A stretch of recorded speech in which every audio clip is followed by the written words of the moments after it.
आप सभी को वेलकम करता हूं हमारी YouTube channel glow your study पर। Hello everyone, hope I am audible. Please confirm कि मेरी आवाज आप सभी को बुलंद तरीके से मिल रही है। ऑलराइट।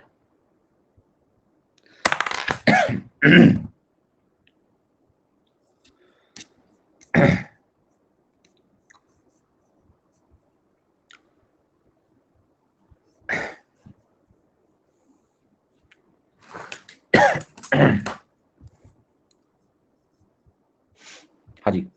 सो क्लास की शुरुआत करते हैं हम लोग। तबीयत यार ठीक है, मतलब आई थिंक गले की प्रॉब्लम अभी सॉल्व नहीं हुई है, बट कहते हैं ना कि थोड़ा रेस्ट मिला मुझे। यस, स्क्रीन मैंने यूज नहीं किया लास्ट कल, तो पूरा कल भी नहीं यूज किया, आज भी बहुत मिनिमल। तो थोड़ा पूरी तरह से कहते हैं ना डिटैच होके रेस्ट करते हैं।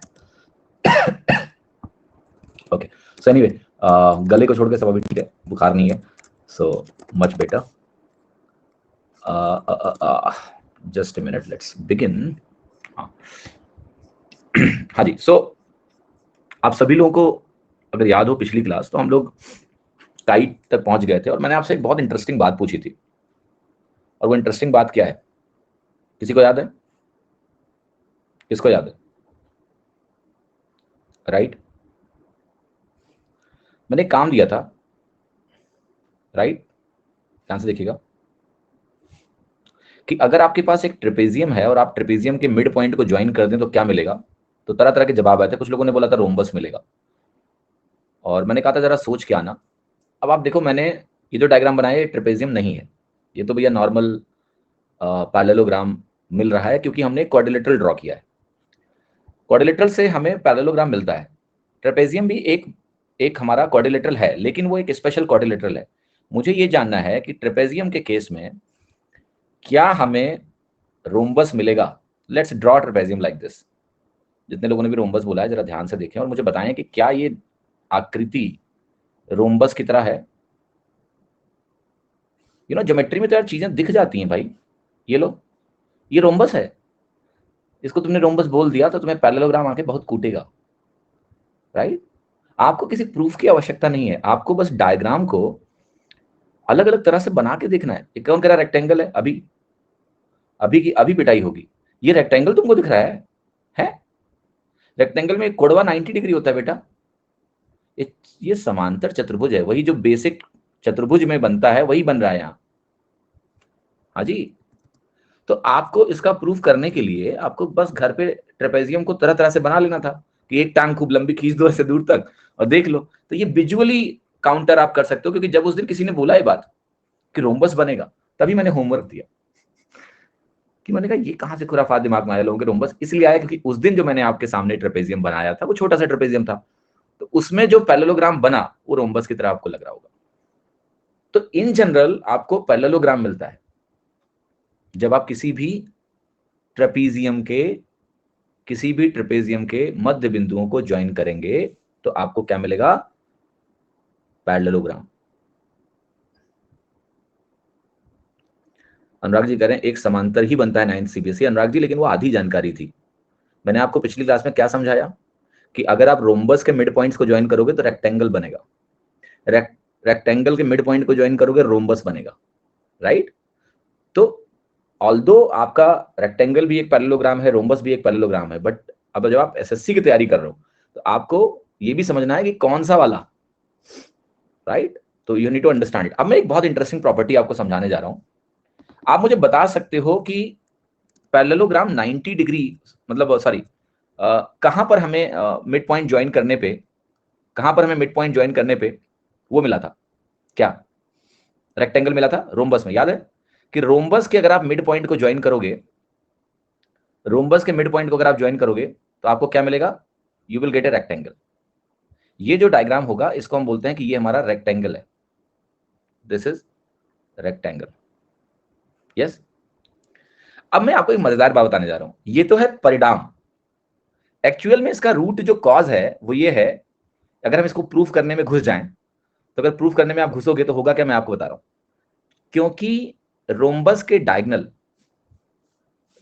स्क्वायर लग रहा है, नहीं लग रहा है, कैसे लग रहा है आपको स्क्वायर? अगर आप थोड़ा सा भी ध्यान से देखेंगे तो ये भुजा लंबी है, राइट।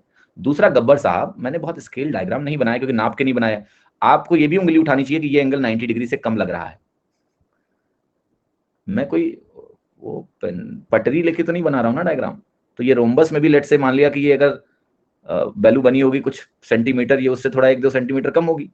अब इन सब बातों पे क्यों फर्जी में उंगली उठाते हो तुम? ठीक है, राइट और नॉट? हाँ जी। एनीवे, अब आते हैं इधर। सो वाई दिस इज रेक्टेंगल, मैं इसका प्रूफ आपको दे रहा था कि चूंकि डायगोनल 90 डिग्री पे इंटरसेक्ट कर रहे हैं, आपने इसके मिड पॉइंट को ज्वाइन किया। आप मुझे एक छोटी सी बात बताओ, ये लाइन इसके पैरेलल होगा या नहीं होगा? यस भाई, तुमने इसको ज्वाइन किया, ये थर्ड लाइन के पैरेलल हो गया और इवन आधा हो गया आप कहोगे। ये जो लाइन तुमने ड्रॉ की है, ये अगर यहाँ 90 डिग्री है तो यहाँ भी ये 90 डिग्री का कोण बनाएगा। इसमें कोई क्लैरिटी होनी चाहिए। और देखो, ये भी दोनों मिड पॉइंट है कि नहीं है? यस। तो ये मिड पॉइंट क्या होगा? इस थर्ड दूसरे डायगोनल के पैरेलल और आधा होगा।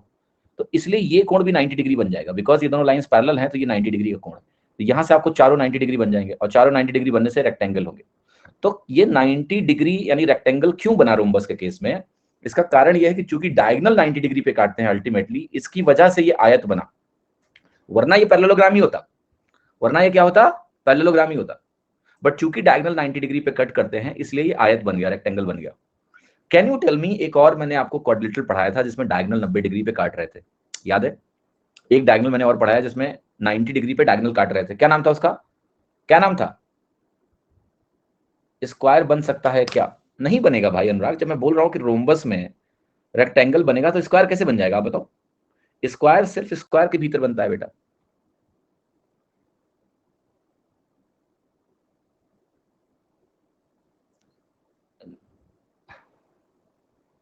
स्क्वायर मत बोलिए, क्योंकि स्क्वायर में तो स्क्वायर बनता है, वो तो एनीवे इक्वल हो जाता है। That's we are not talking about. अगर ये रोम्बस स्क्वायर का शेप ले ले तो अंदर स्क्वायर बन जाता है, वो तो अलग से हम पढ़ ही चुके हैं, राइट। मैं कह रहा हूं कोई और ऐसा क्वाड्रिलेटरल है, स्क्वायर छोड़ दो, जो मैंने आपको पढ़ाया जिसमें डायगोनल 90 डिग्री पे काटते हैं। Kite, exactly. अगर आपको काइट याद हो तो मैंने काइट आपको कैसे पढ़ाया था कि देखो ऐसा होगा। काइट की खास बात क्या होती है? ये होता है मेरा काइट। काइट की खास बात होती है कि ये एंगल पूरा इस एंगल के बराबर हो जाता है, और ये भुजा इसके बराबर हो जाती है, और ये भुजा इसके बराबर हो जाती है, और इसमें दो डायगोनल्स होते हैं। एक डायगोनल आपका ये होता है और एक दूसरा डायगोनल ये होता है। और हमने ये पढ़ा है कि जो छोटा वाला डायगोनल होता है ना, वो बड़े वाले डायगोनल को परपेंडिकुलरली बाइसेक्ट करता है। यहां भी वही कहानी होगी, यहां भी रेक्टेंगल बनेगा मिड पॉइंट से। काइट के मिड पॉइंट को ज्वाइन करने से रेक्टेंगल बनता है। क्यों? सेम कार्य आप करो, यहां पर करके देखो। आप इसके मिड पॉइंट को ज्वाइन करोगे यहां से यहां, तो आप कहोगे कि ये पैरेलल होगा इस डायगोनल के। फिर आप कहोगे मैं इसके और इसके मिड पॉइंट को ज्वाइन कर देता हूं, ये क्या होगा? ये दूसरे डायगोनल के पैरेलल होगा या नहीं होगा? Yes, property of the mid point theorem से। तो अगर ये दूसरे डायगोनल के पैरेलल हो गया, तो एक भुजा एक डायगोनल के पैरेलल, दूसरी भुजा दूसरी डायगोनल के पैरेलल, तो क्या मिलेगा तुमको? रेक्टेंगल। इसलिए जब काइट के मिड पॉइंट को आप ज्वाइन करोगे, अगर मैं इसको लिखूं ए बी सी डी, तो काइट के मिड पॉइंट को जो हम ज्वाइन करेंगे, लेट्स से हमने कहा ये है E F G H, same कहानी कि ई एफ जी एच हमारे मिड पॉइंट होंगे, E F G H mid points होंगे।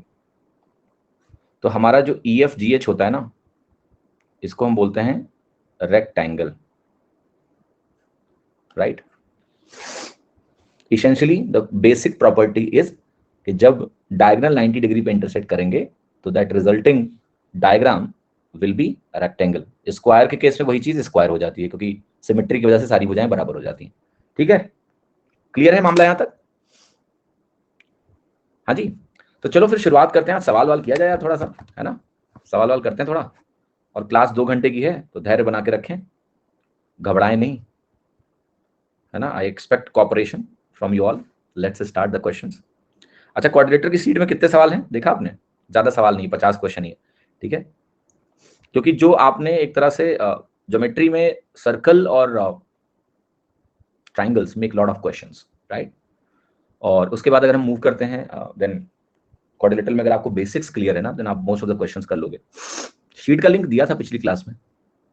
अब अभी क्लास तो कर लो पहले, तुरंत शीट का लिंक नहीं देंगे, क्लास के अंत में देंगे। क्वाड्रिलेटरल में सिर्फ 49 सवाल है, 50 सवाल। 200 किसने बोला है? ठीक है। मैं कुछ और जानना चाहता हूं आप सभी से। ओके, क्वाड्रिलेटरल में एक बहुत खास बात है, बहुत खास बात है। And mathematics is all about pattern, right? Do you know what, मैं आपको कुछ बना के दिखाने जा रहा हूं। मैंने एक सर्कल बनाया और आपको अगर याद हो,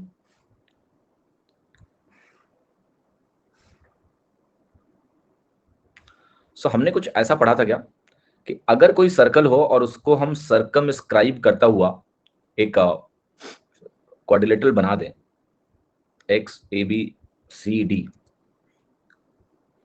So do you remember that AB plus CD was equal to BC plus AD? क्या ये बात आप लोगों को याद है कि AB plus CD was equal to BC plus AD? Opposite भुजाओं का सम इक्वल होता है। Yes, look at kite, look at kite. Kite बहुत मजेदार क्वाड्रिलेटरल है, राइट? जरा ध्यान से देखिएगा, मैं काइट को फिर से बनाता हूं, गौर से देखना बस। ये किसी और क्वाड्रिलेटरल में इस तरह का मजेदार पैटर्न आपको भी दिखने वाला है। आपको ये मालूम है कि ये इसके बराबर होता है, आपको ये भी मालूम है कि ये इसके बराबर होता है। तो क्या इस चतुर्भुज में आमने सामने की भुजाओं का सम बराबर है? कोई डाउट है इसमें? No, no doubt about it, right? But it is not so obvious either. जैसे मैं आपसे बोलूं कि मेरे पास एक रोम्बस है, तो रोम्बस में ऑब्वियस है कि आमने सामने की भुजा का सम बराबर है। स्क्वायर में भी ऑब्वियस है। इस चतुर्भुज में ये उतना ऑब्वियस नहीं है, until you put more attention आपको ये दिखेगा नहीं। तो मजेदार बात क्या है कि अगर मैं एक सर्कल बनाऊं इसके भीतर और उसको इसके अंदर सरकाऊं और आप इसको एडजस्ट करेंगे, basically what I am trying to say is this, कि ये संभव है एक ऐसा सर्कल ड्रॉ करना जो इसकी चारों भुजाओं को टच करे अंदर से। It's possible to draw within a kite. हर क्वाड्रिलेटरल में संभव नहीं है, ये बात समझिएगा। रेक्टेंगल के भीतर आप ऐसा सर्कल नहीं बना सकते हो, आप रेक्टेंगल के भीतर ऐसा सर्कल नहीं बना सकते हो जो चारों भुजाओं को छुए। कुछ भी कर लो, नहीं बनेगा। काइट में पॉसिबल है, स्क्वायर में पॉसिबल है, काइट में पॉसिबल है, स्क्वायर में पॉसिबल है, एंड देन रोम्बस के भीतर भी पॉसिबल है, राइट? क्योंकि रोम्बस में तो आमने सामने की भुजा का सम होता ही है 180, इसमें तो कोई शंका ही नहीं है। हाँ जी, तो ये स्टेटमेंट बेस्ड क्वेश्चन आ सकते हैं आपके सामने कि क्या ऐसा सर्कल बनाना पॉसिबल है? यस, काइट में तो 100% होगा। रेक्टेंगल में इसलिए पॉसिबल नहीं है क्योंकि अगर आप रेक्टेंगल की डिजाइन देखो, अगर आपने इन दोनों भुजाओं को टच करता हुआ एक सर्कल खींचा तो नेचुरली इधर और इधर गैप छूटेगा क्योंकि ये लंबी भुजा है, you can not do that. और अगर आप इसको इन दोनों को टच कराने के चक्कर में पड़ोगे तो इन दोनों को टच कराने के चक्कर में पड़ोगे तो वो सर्कल बाहर निकल जाएगा। तो रेक्टेंगल में चीज पॉसिबल नहीं है। समझ में आएगी नहीं? हाँ जी, मेक सेंस? ठीक है, कुछ और बातें जान लो जो आपको आगे काम आएगा। और वो ये है कि अगर मेरे पास एक मान लिया सर्कल है और इस सर्कल के भीतर आप जरा पैरेललोग्राम बनाने की कोशिश करो। मैंने कहा एक ये ऐसे लाइन खींचेंगे। अब सर्कल में अगर आप पैरेललोग्राम बनाने की कोशिश करोगे, मान लिया आपने कहा एक लाइन ऐसे खींच लेते हैं। अब समस्या तुम्हारे सामने क्या है कि यहां से तुम्हें बाहर निकलना पड़ेगा, अंदर पैरेललोग्राम बनाना है।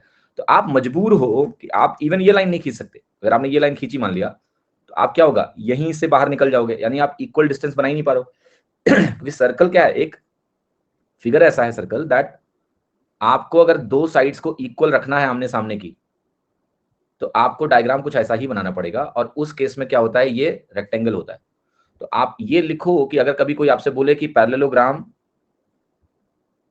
सर्कल में इंस्क्राइब्ड है, parallelogram inscribed in a circle, inscribed in a circle is always a rectangle, ये हमेशा रेक्टेंगल होगा। तो ये आपको मिसलीड करने के लिए ऐसा डेटा दिया जा सकता है। दूसरा, अगर ये रेक्टेंगल होगा तो इसका जो डायामीटर होगा, डायगोनल होगा d, ये 2r के बराबर होगा। ये d डायगोनल है, it has to be symmetric. और यहां पर लिखो आप डायगोनल ऑफ रेक्टेंगल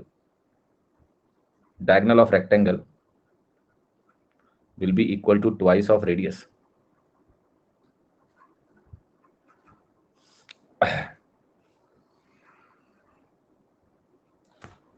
ठीक है, ये पॉइंट है। एक पॉइंट और ध्यान रखना, बहुत मजेदार है, स्क्वायर क्यों नहीं। देखिए अगेन मैंने क्या बोला, वी आर, देखो पैरेललोग्राम मतलब हम जनरल केस की बात कर रहे हैं अंकिता जी, समझ में आएगा नहीं। हम देखो जब हम रेक्टेंगल बोलते हैं तो रेक्टेंगल का मतलब ये नहीं होता है रेक्टेंगल। पैरेललोग्राम जब बोलते हैं तो इसका मतलब ये नहीं कि सिर्फ वही पैरेललोग्राम जिसके आमने सामने की भुजाएं बराबर होंगी बट एडजेसेंट भुजा बराबर नहीं होगी। जब हम पैरेललोग्राम बोल रहे हैं then we are including rhombus, और जब हम रेक्टेंगल बोल रहे हैं तो वी आर इंक्लूडिंग स्क्वायर। तो अगर आप इन दोनों भुजाओं को बराबर कर दोगे तो that will be becoming square. तो वो मैंने एक्सक्लूड नहीं किया है, बट ये इसका एक जनरल केस है। समझ में आई बात की नहीं? It's one general case. जैसे आप यहां पर अगर इसको थोड़ा सा और एडजस्ट करके बनाओगे, in one of the cases this will become a square. तो मैंने उसको एक्सक्लूड नहीं किया है बिकॉज पैरेललोग्राम जनरल एक्सप्रेशन है रोम्बस का, और वो अल्टीमेटली स्क्वायर का शेप ले लेगा अगर आप चारों भुजा बराबर कर दोगे तो। ठीक है सचिन जी, क्लास के अंत में बात करेंगे बेटा, अभी क्लास के बीच में नहीं। दूसरा एक मजेदार बात बताता हूं आपको कि लेटेस्ट से मैं आपको बोलूं कि मुझे एक रोम्बस बनवा दो सर्कल के भीतर, right, try to make a rhombus. जब भी आप एक पैरेलल लाइन खींची आपने, अब इसके पैरेलल अगर आप दूसरी लाइन खींचने जाओगे तो तुम्हारी मजबूरी है कि वो लाइन सिमेट्रिक ही खींचनी पड़ेगी ऐसे। और आपको पता है क्या होगा इस केस में, ये और ये विल बिकम इक्वल, ये और ये बराबर हो जाएंगे।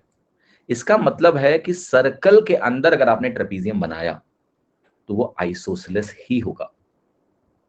ये बात समझ में आ रही है आपको? सर्कल के अंदर अगर आपने ट्रेपीजियम बनाया, सर्कल के अंदर, इसको हम बोलेंगे साइक्लिक ट्रेपीजियम, ज्यादा अच्छा शब्द है, राइट? क्योंकि हम कहेंगे कि क्वाड्रिलेटरल के चारों भुजा सर्कल में, साइक्लिक बोल दो, रिस्क मत लो। साइक्लिक ट्रेपीजियम जो होगा इज ऑलवेज आइसोसेलेस ट्रेपीजियम।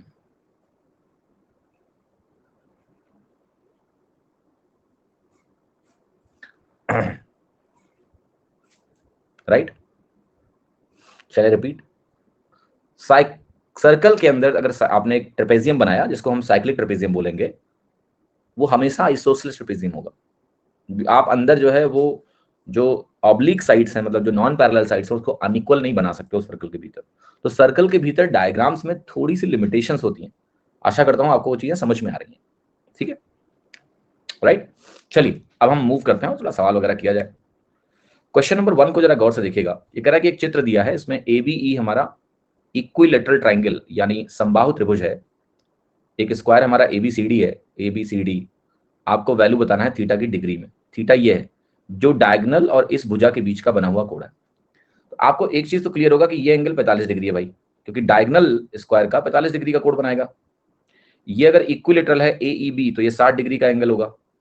तो जो त्रिभुज आपका AOB है, AOB त्रिभुज में अगर मुझे AOB ABE एंगल निकालना है, नहीं थीटा ही निकालना है ना सीधे, ठीक है। थीटा अगर मुझे निकालना है तो थीटा क्या होगा, 180 degree minus 60 degree minus 45 degree, which is 75 degree. C option. All right.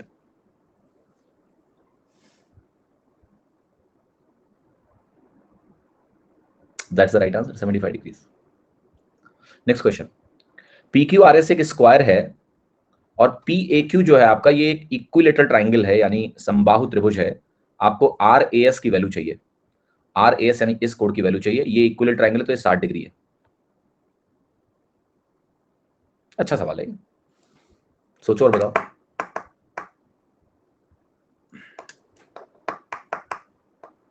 कौन कह रहा है 120 होगा? क्या लॉजिक है 120 का? इज देयर एनी लॉजिक और इट्स समथिंग रैंडम? डबल कैसे डबल होगा भाई, किस बात की, मतलब क्यों क्यों डबल होगा? लग रहा है आपको, दिख रहा है?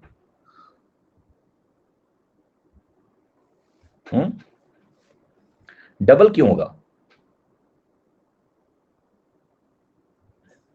अपने मन से मत बोलिए, मैं पूछ रहा हूं डबल क्यों होगा? पता है, ना आना गलत बात नहीं है, बट मन में कुछ भी आ जाना ये बहुत गलत बात है। प्रीतम जी, आपका जो 120 है, इससे एग्जाम में आपको माइनस में नंबर मिलेगा, और आपने बहुत कॉन्फिडेंस से बोला है डबल, यानी कहीं और की बात आपको कहीं और याद आ गई है। तुम्हें वो सर्कल वाला जो डबल एंगल है वो यहां याद आ गया, पता नहीं क्यों, है राइट? तो अपने अपने गट फीलिंग पे इतना भरोसा नहीं करने का। नहीं जानते हो तो नहीं जानते हो। बताओ इस सवाल को करें कैसे?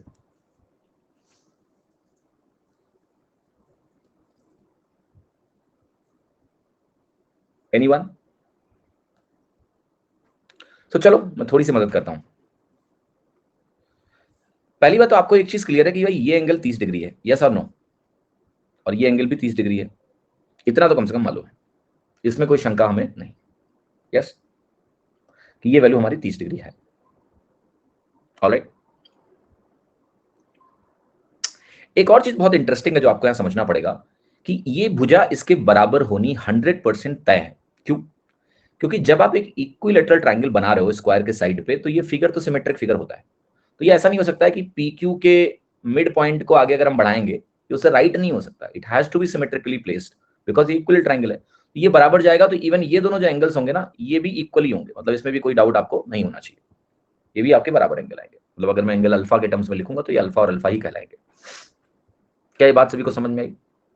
एक और चीज है गौर से जो आप देखेंगे कि ये जो एंगल है ये, और ये जो एंगल है ये दोनों एंगल भी अलग अलग नहीं हो सकते हैं। They can not be different angles, they have to be same angles. एक और चीज, ये अगर अल्फा होगा तो आप इसको 90 माइनस अल्फा बोलेंगे, yes, without any doubt, yes. ये वैल्यू आपकी 180 माइनस 2 अल्फा कहलाएगी विदाउट एनी डाउट। और देखिएगा, अगर ये 30 है तो इन दोनों का सम मुझे 150 चाहिए। ये 90 माइनस अल्फा है, तो क्या ये 60 प्लस अल्फा बनेगा? क्या ये भी 60 प्लस अल्फा बनेगा? yes. अब अगर आप ध्यान से देखें कि इतना कुछ लिखने के बाद क्या आपका उत्तर आ गया है? अभी भी उत्तर नहीं आया, क्योंकि आप अगर इसका टोटल करेंगे तो टोटल 360 तो आ जाएगा, बट जब तक अल्फा नहीं निकलेगा, अल्फा तो एलिमिनेट हो जाएगा ना उसमें, अल्फा अल्फा कट गया। 60 प्लस अल्फा कैसे लिखा? सेम कैसे नहीं होगा आप बताइए? ये दोनों मैंने क्या बोला, ए पॉइंट स्क्वायर के रेस्पेक्ट में सिमेट्रिकली प्लेस्ड होगा। मैं इसको बराबर इसलिए नहीं बोल रहा हूं कि ये वर्टिकली अपोजिट एंगल है, they are not vertically opposite angles, but they can not be different because of, कैसे कौन बोल रहा है विराज? विराज जी, आपका जो चेहरा है, इज इट सिमेट्रिक और not? Tell me honestly. Normally चेहरा आपका सिमेट्रिक होता है, नाक होती है बिल्कुल बीच में होती है, कान इधर एक कान इधर, होता है कि नहीं होता है? होता है कि नहीं होता है? Yes. Similarly what I am trying to explain, think about a square जिसके बेस को तुमने यूज किया है पूरा का पूरा, और उससे आप एक इक्विलेटरल ट्रायंगल बना रहे हो। एक सिमेट्रिक फिगर है इक्विलेटरल ट्रायंगल, मतलब सारे एंगल 60-60 रख रहे हैं और ये भुजा इसके बराबर है। मैं तुमसे एक सवाल पूछ रहा हूं कि क्या ए बिल्कुल सिमेट्रिकली प्लेस ना होके राइट सरक सकता है? नहीं हो सकता है ना। Think about it, symmetric diagram है दोनों, आपके स्क्वायर भी, आपका इक्विलेटरल ट्रायंगल भी। तो अगर ए पॉइंट सिमेट्रिकली प्लेस्ड होगा तो चाहे लेफ्ट का एंगल देखोगे चाहे राइट का एंगल देखोगे, वो होगा तो बराबर ही, वो अलग अलग तो नहीं हो सकता है। ठीक है, अलग अलग कैसे हो जाएगा? अलग अलग नहीं हो पाएगा। कितने लोगों को मेरी बात समझ में आई? बोलो यस, क्लियर हुआ तो।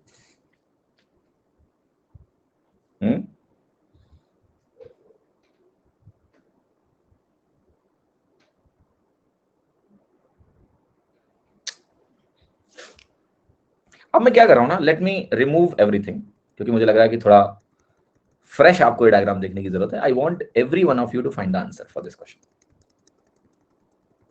फिर से सब हटा दे रहा हूं ताकि आप इसको फ्रेश सोच पाए। सोचिए, इक्विलेटरल ट्रायंगल तुम्हें पता है, आर ए एस एंगल निकालना है, यानी आपको ये एंगल फिगर आउट करना है।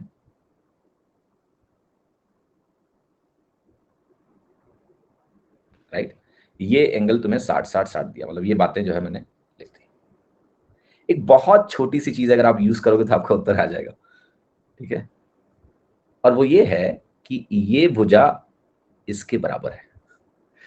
यहीं से सवाल शुरू और खत्म हो जाएगा एक्चुअली। ठीक है, तो ये वैल्यू तुम्हारी 30 डिग्री बनेगी, क्योंकि ये इक्विलेटरल तभी बनेगा ना जब अगर आपने इस भुजा को ए बोला है।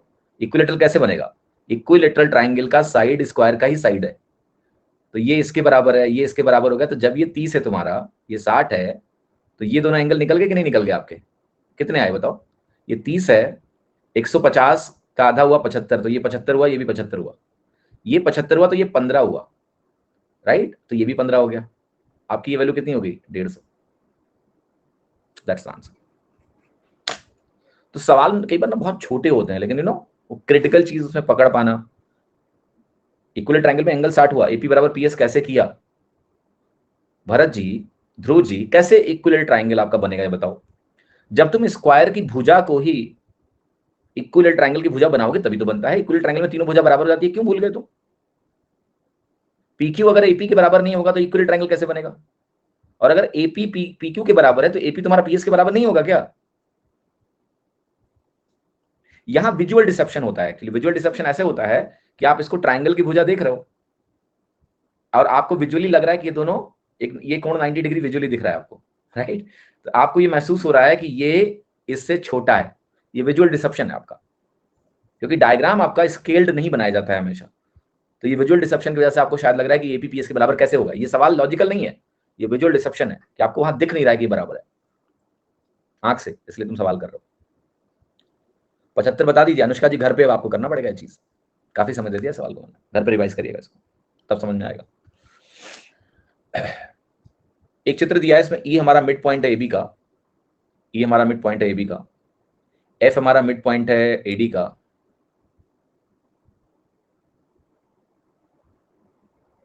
F is the mid point of AD.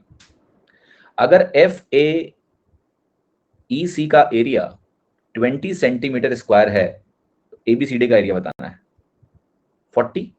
कैसे? देखो इसका एरिया मुझे दिया है, मान लेते हैं इसका एरिया 1 है, इसका एरिया 1 है, क्योंकि अगर ये चित्र जो मुझे दिया है, गौर से देखना, जो भी चित्र मुझे दिया है, ई हमारा मिड पॉइंट हो गया, लेट्स से ये रेक्टेंगल है फॉर एग्जांपल, डबल मार दिया, आते हैं क्यों डबल है, लॉजिकली आते हैं उस पर। लेटर से आपने कहा कि ये जो डायग्राम दिया हुआ है, पहले बात तो इस डायग्राम के बारे में इन्होंने ये हमें कुछ नहीं बताया कि ये डायग्राम कौन सा चतुर्भुज है, उसकी जरूरत भी नहीं है आपको, क्योंकि देखो बहुत गौर से अगर मैं बात करूंगा आपसे सीएफ की, तो क्या सीएफ एक मीडियन है इस ट्राइंगल का? यस, इस ट्राइंगल का मीडियन है सीएफ। ध्यान से देखो, सीएफ अगर मीडियन है तो क्या इसको दो इक्वल एरिया में डिवाइड करेगा? अगर मैं इस एरिया को एक्स बोल दूं तो ये भी एक्स कहलाएगा। यस।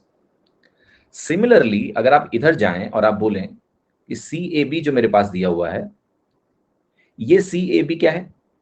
एक त्रिभुज है, इसमें ये हमारा मीडियन है, सी मीडियन है, और अगर सीई मीडियन है तो ये हमारा वाई और वाई होगा। तो ये एरिया अगर मुझे 20 दिया हुआ है एक्स प्लस वाई, तो आपको ये पता है एक्स प्लस वाई और है बस, तो इसका डबल ही करना है मुझको टोटल एरिया निकालने के लिए, तो वो 40 सेंटीमीटर स्क्वायर हो गया। सरल सा सवाल है। हाँ जी, प्रॉपर्टी ऑफ द मीडियन।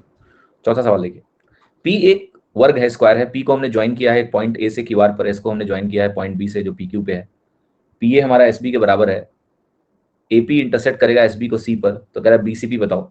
जरा ट्राई करिए सवाल को, डायग्राम बनाओ पहले। हर सवाल में पका हुआ खाना नहीं दूंगा तुमको, चलो इसका डायग्राम बनाओ पहले। पी क्यू आर एस एक स्क्वायर है, जल्दी जल्दी डायग्राम ड्रॉ करो, ये स्क्वायर है, पी नीचे ले लें ऊपर ले लें, कहीं भी ले लो, कोई फर्क नहीं पड़ता है। P is joined to point A on QR and S is joined to a point B on PQ। तो देखो एक हमें पॉइंट कहाँ लेना है, यहाँ पर कहीं, और एक पॉइंट हमें लेना है यहाँ पर कहीं, मतलब इट कैन बी एनीवेयर, आपकी इच्छा ले लो। तो ये ऐसे आपका बन जाएगा, एक पॉइंट इसको इससे ज्वाइन कर देना है, इसको इससे ज्वाइन कर देना है, राइट? पी ए हमारा एस बी के बराबर है, तो ये पी ए की जो लंबाई है ये एस बी के बराबर है, दी गई है। एपी हमारा एस बी को इंटरसेक्ट करेगा किस पॉइंट पे? ये सी पॉइंट पर इंटरसेक्शन हो रहा है, और हमें बीसीपी कोण निकालना है, ये वाला कोण।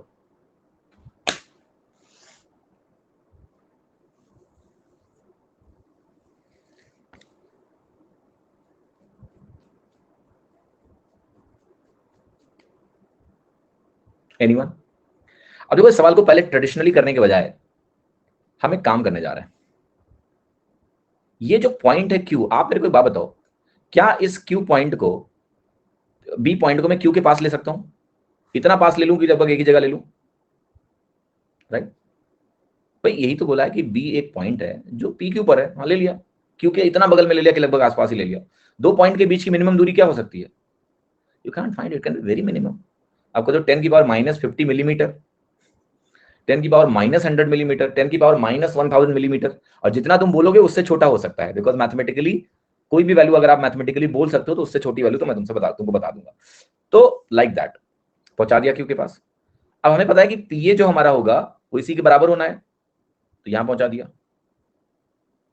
आपको पता है यहां पर ये एंगल 90 डिग्री होता है, क्योंकि ये तो स्क्वायर के डायगोनल्स हो गए।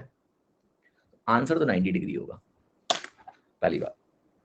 इसको कहते हैं एक स्टैंडर्ड, मतलब जनरल डायग्राम को स्टैंडर्ड डायग्राम यानी उसमें कन्वर्ट करना, ठीक है। तो ये तो उत्तर आ गया, क्योंकि देखो मैं फिर से समझाता हूं ये क्यों उत्तर आया। आप बी को कहीं भी ले लो, आप बी को, ये मैटर नहीं करता कि आपने बी को कहां लिया है, बी को आप कहीं भी ले लो, बी को आप कहीं भी ले लो। मैं आपको ये समझाने की कोशिश कर रहा हूं कि जो एंगल होगा वो सेम ही आएगा, तभी तो एक फिक्स आंसर आ रहा है।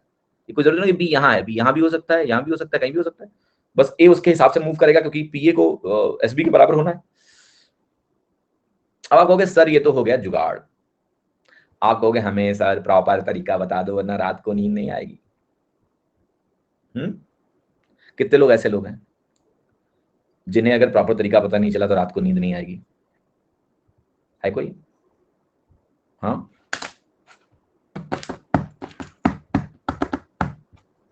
सोच रहे हैं नींद खराब ही कर दे तुम्हारी। फिर कल तुम्हें इसलिए नींद नहीं आई थी, आएगी कि इतना आसान था इसको लगाना ट्रेडिशनली, बताओ हमारे दिमाग में नहीं आया, राइट। मेडिटेशन चालू है आपका, नींद का अनुराग जितना जल्दी हो सकता है छोड़ दो। आई एम नॉट सेइंग कि बिना कंसल्टेशन के छोड़ दो, बट नींद की दवा के बहुत हार्मफुल साइड इफेक्ट्स होते हैं in the longer run, and जितना जल्दी से जल्दी हो सके इससे मुक्ति ले लो, ठीक है। ऑलराइट, चलो देखो क्या है सवाल, बस मैं एक बात पूछ रहा हूं। अगर देखो क्या है कि एक बात सब लोग समझो पहले, एस से जब मैं एक लाइन खींचूंगा ना, एक लाइन ये है, एक लाइन ये है, एक लाइन ये है, क्या लेंथ बदल रही है? क्या लेंथ कम हो रही है? यस। और एक बात मेरे को ये बता दो कि क्या जब लेंथ कम होती जा रही तो मैं एंगल को बढ़ाता जा रहा हूं? यस और नो? क्या आप कहोगे कि 45 डिग्री पे इसकी लेंथ डायगोनल के बराबर है? यस। क्या हर एक एंगल पे एक फिक्स लेंथ मिलेगी एस से? यस। तो मैं ये कह रहा हूं आपसे कि मान लेते हैं कि ये वाली जो एसबी की लेंथ है ये थीटा एंगल पे मिली, राइट। अब मैं आपसे पूछ रहा हूं कि ये एंगल भी थीटा होगा, किसी को दिक्कत है तो बताओ, क्योंकि स्क्वायर एक सिमेट्रिक फिगर है, और मैं ये कह रहा हूं कि एक भुजा से जब मैं थीटा का कोण लूंगा तो लेट से 5 सेंटीमीटर की डिस्टेंस आई, तो दूसरे कोने से भी तुम्हें वही थीटा एंगल लेना पड़ेगा, तभी 5 सेंटीमीटर आएगा। अगर तुमने थीटा से ज्यादा लिया तो लेंथ क्या होगी? बड़ी आ जाएगी। समझ में आई मेरी बात की नहीं? तो ये थीटा थीटा सेम हो गए, जैसे थीटा थीटा सेम हो गए, ये 90 माइनस थीटा हो गया। यस और नो? या क्या बोले इसको?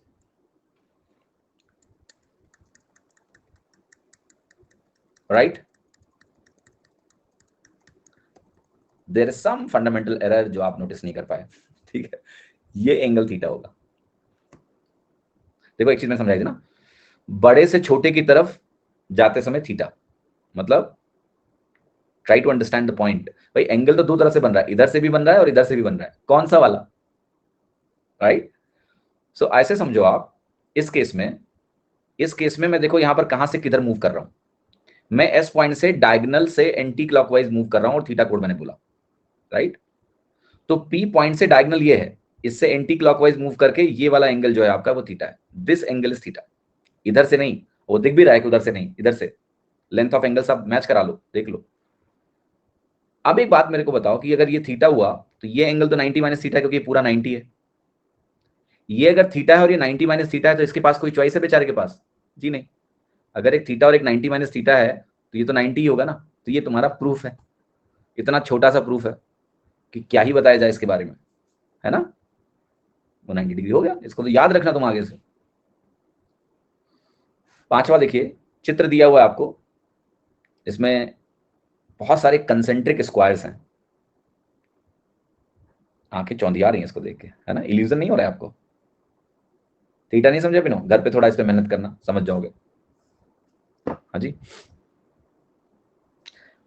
इस स्क्वायर्स को देख के इल्यूजन महसूस हो रहा है ना, 3D टाइप का लग रहा है कि नहीं लग रहा है? चलो, diagonal of innermost square is 3 units, and if the distance between corresponding square of any two successive squares is 1.5 units, find the difference between the area of 6th and 7th squares counting from the innermost square. Concentric square का मतलब क्या है, इसको समझते हैं। जैसे letter से मेरे पास एक स्क्वायर ये है और एक स्क्वायर मैंने ऐसा बनाया, क्या ये कंसेंट्रिक है? नहीं। कंसेंट्रिक स्क्वायर का मीनिंग पहले समझो क्या होता है। कंसेंट्रिक स्क्वायर का सिंपल सा मीनिंग ये होता है कि जो डायगोनल के पॉइंट ऑफ इंटरसेक्शन हो वो दोनों स्क्वायर के सेम जगह होने चाहिए। जैसे इसके जो डायगोनल्स का पॉइंट ऑफ इंटरसेक्शन है, एक यहाँ है और एक यहाँ है, तो ये डायगोनल के पॉइंट ऑफ इंटरसेक्शन जब तक डिफरेंट हैं तो ये कंसेंट्रिक नहीं है, ये कंसेंट्रिक नहीं है। तो कंसेंट्रिक स्क्वायर हम किसको बोलेंगे? वो स्क्वायर जिसके डायगोनल के पॉइंट ऑफ इंटरसेक्शन सेम हो। जैसे मैंने एक स्क्वायर बनाया आपके सामने, अब इसके डायगोनल का पॉइंट ऑफ इंटरसेक्शन क्या है? ये है। आप ये चाहते हो कि पॉइंट ऑफ इंटरसेक्शन डायगोनल्स का यही रहे, तो आप क्या करोगे, जब एक दूसरा स्क्वायर बनाओगे तो दूसरे स्क्वायर का अगर point of intersection of diagonal यही होना चाहिए, तो मतलब आप चाह रहे हो कि यार इसी डायगोनल को थोड़ा मतलब एक्सटेंड कर लेते हैं। ऐसे इधर भी जितना एक्सटेंड उधर किया उतना इधर भी एक्सटेंड कर लो डायगोनल को, तो it's like extending the diagonals little bit, and then क्या करना है, इनको ज्वाइन कर लेना है। अगर हम इनको ज्वाइन कर लेंगे तो आपको एक कंसेंट्रिक स्क्वायर मिलेगा।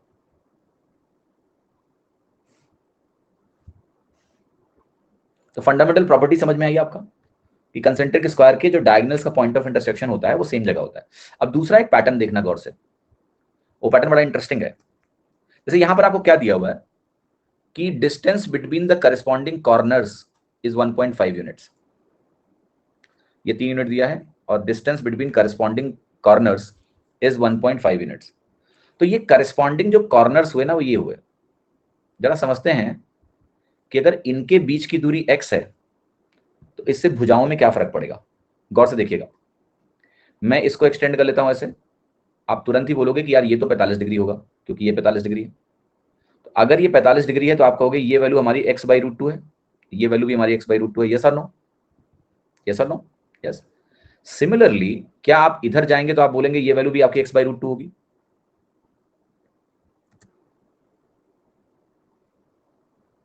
यस।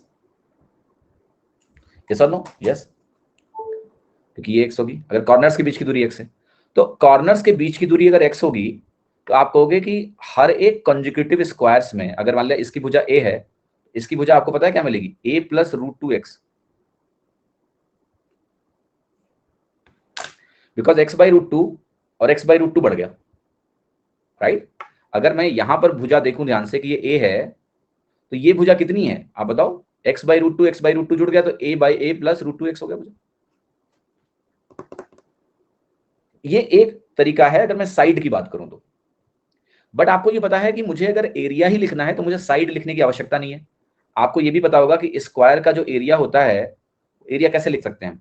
हम लिख सकते हैं डायगोनल स्क्वायर बाई 2। हम सीधा डायगोनल के टर्म्स में भी तो स्क्वायर का एरिया लिख सकते हैं। लिखा था मैंने फॉर्मूला कि डायगोनल का स्क्वायर करके 2 से डिवाइड कर लो। तो अगर मुझे पता है कि इसका डायगोनल मेरा a√2 है, तो a√2 + x, यहां पर डायगोनल में कितना लेंथ बढ़ी हुई है आपकी? आप कहोगे डायगोनल में x और x 2x बढ़ गया, तो हम बोल देंगे कि भाई a√2 में 2x बढ़ गया और इसका स्क्वायर हो जाएगा नया एरिया। तो जरा सवाल देखते हैं, अब आपको सवाल से आप रिलेट कर पाओगे कि कंसेंट्रिक स्क्वायर है और ये कह रहा है कि भाई इसका अंदर वाले स्क्वायर की भुजा 3 सेंटीमीटर की है। अगर 3 सेंटीमीटर की भुजा होगी तो आप इमीडिएटली मुझे ये बोल पाओगे कि देखिए ऐसा है, ये 3√2 के बराबर होगा। तो मैंने कहा ये 3√2 के बराबर है। और ध्यान से देखिएगा, यहां पर मैं कुछ लिखने जा रहा हूं, n-1 × 3, डायगोनल 3 दिया हुआ है, ठीक है, तो बहुत अच्छी बात है। फिर तो आपको डायगोनल 3 दिया तो और भी मजेदार बात है।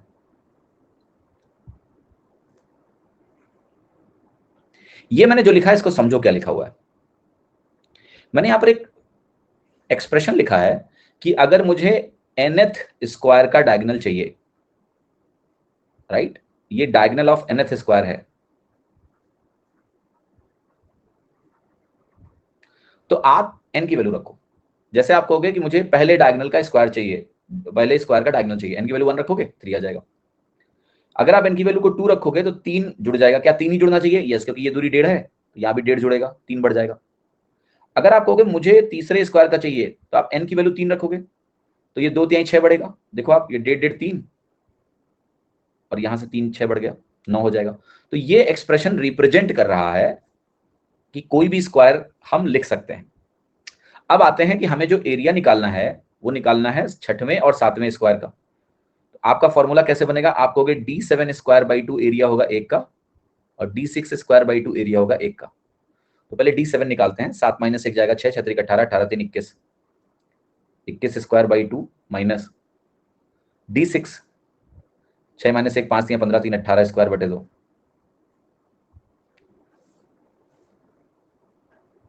राइट, अब क्या करोगे? बटे 2 लिखिए, ए स्क्वायर माइनस बी स्क्वायर लगा लो, ए प्लस बी बनेगा 39, ए माइनस बी बनेगा 3। 29 तियां होता है आपका 117/2, और 117/2 का आंसर आएगा ए। ये बहुत इंपॉर्टेंट चीज लिखी है मैंने, इसको समझ लेना, ठीक है, कि कैसे लिखा है, ताकि आपको ज्यादा भेजा नहीं खर्च। बिकॉज यहाँ बिना पैटर्न देखे यहाँ बैठ के गिनने लगोगे, वैसे ही इस चित्र में ऑप्टिकल इल्यूजन हो रहा है ना, पता लगा 6 7 गलत गिन गए, घोटाला कर बैठोगे फिर। इसलिए बेहतर है कि आप एक एक्सप्रेशन पे रिलाई करो कि अच्छा ये एक्सप्रेशन मुझे हर बार डायगोनल 3 से बढ़ जाता है, तो 6वें में 15 बढ़ जाएगा, तो 15 3 18 हो जाएगा। 7वें में 18 बढ़ जाएगा, तो 18 3 21 हो जाएगा। ठीक है, हाँ जी कि नहीं? समझ में आया?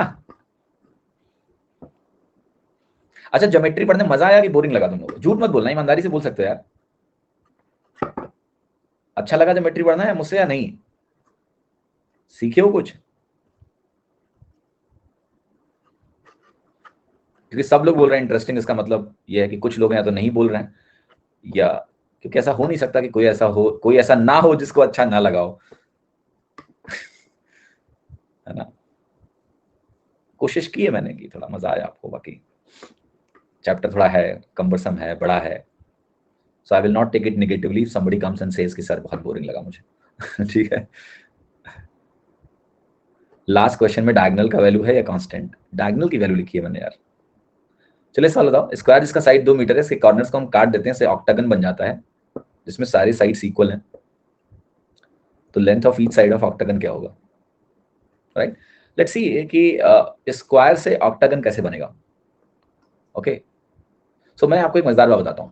अगर आपके पास इक्विलेटरल ट्राइंगल हो, ठीक, इक्विलेटरल ट्राइंगल को अगर आप तमीज से काटें कॉर्नर्स पे, तमीज से काटने का मतलब है ऐसा कि एक पोर्शन ऊपर से ऐसे उड़ा दिया,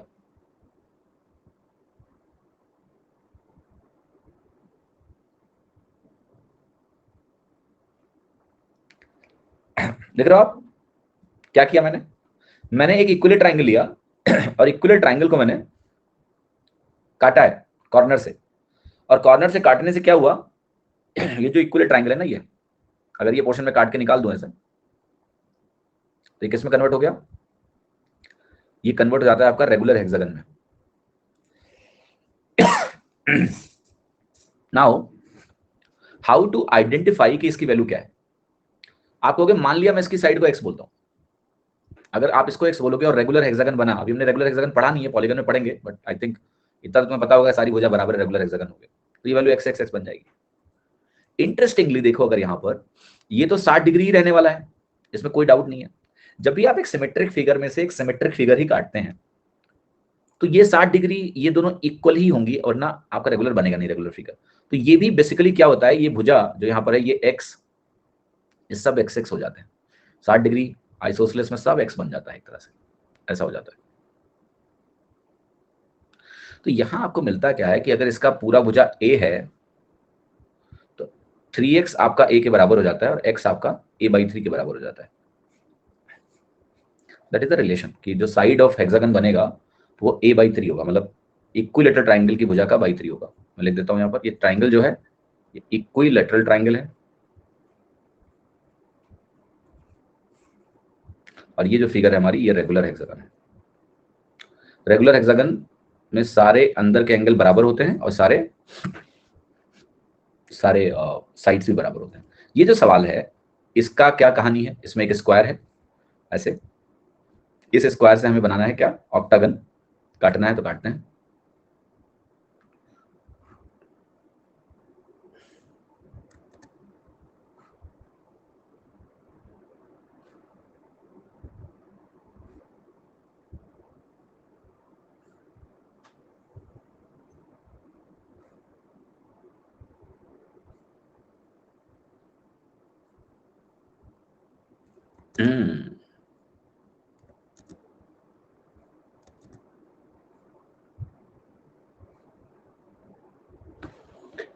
ऑलराइट, अभी ऑक्टागन तुम्हें बाहर दिखाता हूँ, मतलब अभी तो छुपा हुआ है, इधर ले आते हैं और तुम्हें ऑक्टागन दिखाते हैं। तो ऐसे कॉर्नर इसके काटे, कॉर्नर अगर काट के आपने हटा दिए, चॉप ऑफ कर दिया, तो तुम्हें क्या मिलेगा? सॉरी, राइट,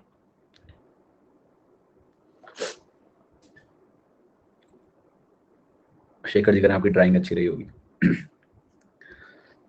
नेवर जज a book by its cover. 9th class में मैं आर्ट में मुझे पासिंग मार्क दिए गए थे बस 33 आउट ऑफ 100, और वो भी 33 मास्टर ने जबरदस्ती दिया था कि इसको फेल क्यों करना है। 10th की बात बता रहा हूँ, 9th की बात बता रहा हूँ। 10th में I took Sanskrit in place of art. मुझे सब्जेक्ट बदलना पड़ गया क्योंकि मुझे पता था मैं बोर्ड एग्जाम में कुछ ना कुछ घोटाला करूंगा, आर्ट में मैं फेल हो जाऊंगा। सोचो, तो मेरे दोस्त ने कहा कि सोचो अगर तुम आर्ट में फेल हो गए तो तुम्हारी कितनी बेइज्जती होगी। जिस सब्जेक्ट में कोई फेल ही नहीं होता है कभी, तुम उसमें फेल हो जाओगे। तो उस दोस्त की बात मुझे बहुत समझ में आई और मैंने आर्ट ही छोड़ दिया।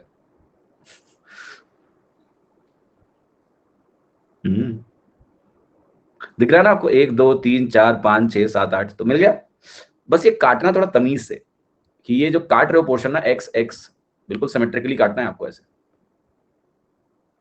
और ये भी ध्यान रखना, जो पोर्शन आपने काटा है, नहीं नहीं इसको ऐसे नहीं लिखना चाहिए था मुझे, एक्चुअली में इसको मैं एक्स बोलूंगा।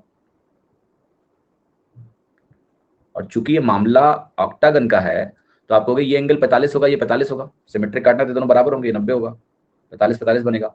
रेगुलर ऑक्टागन का एक्सटीरियर एंगल 45 डिग्री होता है। रेगुलर बिल्कुल नहीं दिख रहा है अभी। नो यार, ये सब सवाल मत उठाओ कि दिख नहीं रहा है। आपको पता है कि मैं ड्रॉ कर रहा हूं अनुमान लगा के कि इतना इधर काट लेते हैं, इतना इधर। उसके लिए तो मुझे स्केल लेके बैठना पड़ेगा ना। इतना तो समझदारी शो करो आप।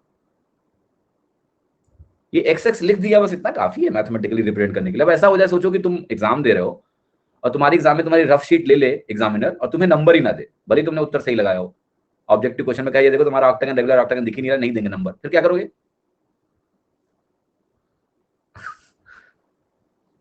राइट। सो आप देखो जरा ध्यान से, ये एक्स है तो ये एक्स बाई रूट 2 होगा, क्योंकि ये 45 और ये भी 45 होगा।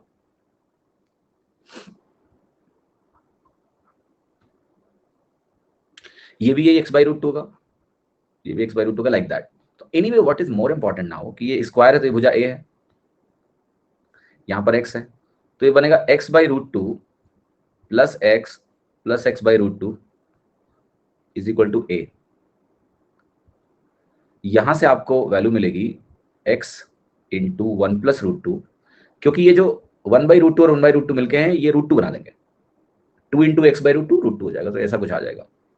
यहां से x की वैल्यू आ जाएगी a upon 1 plus root 2, which I can write x is equal to a into root 2 minus 1 भी लिख सकता हूं मैं।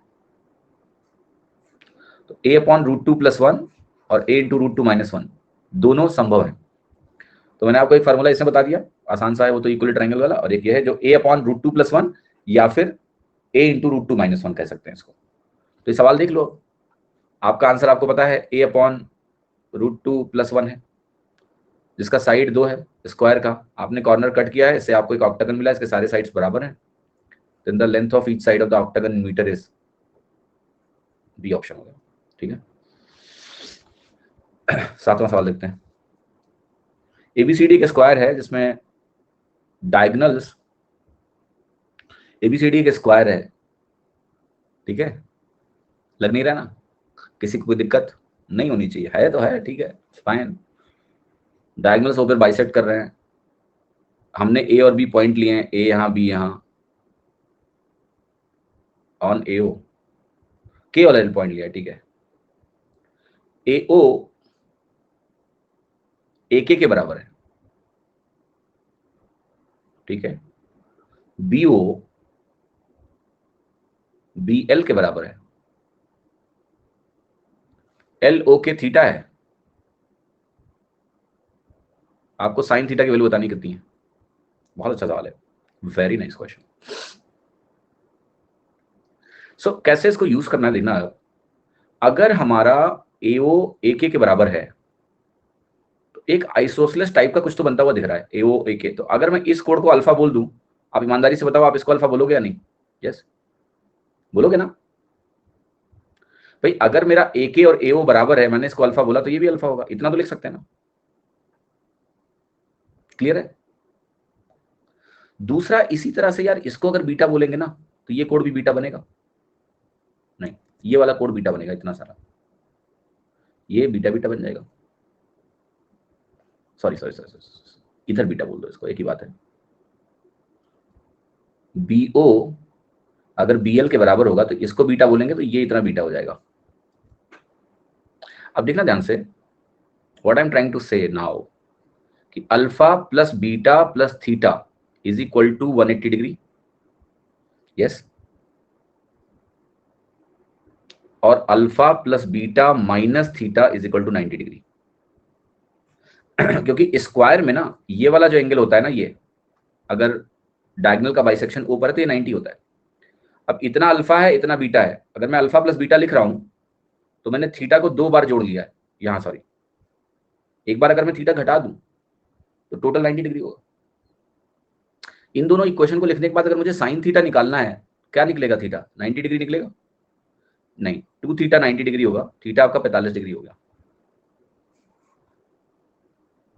और थीटा 45 हुआ तो साइन थीटा कितना हो गया? साइन 45, जो कि 1/√2 के बराबर होता है। ये ऑप्शन मेक सेंस? या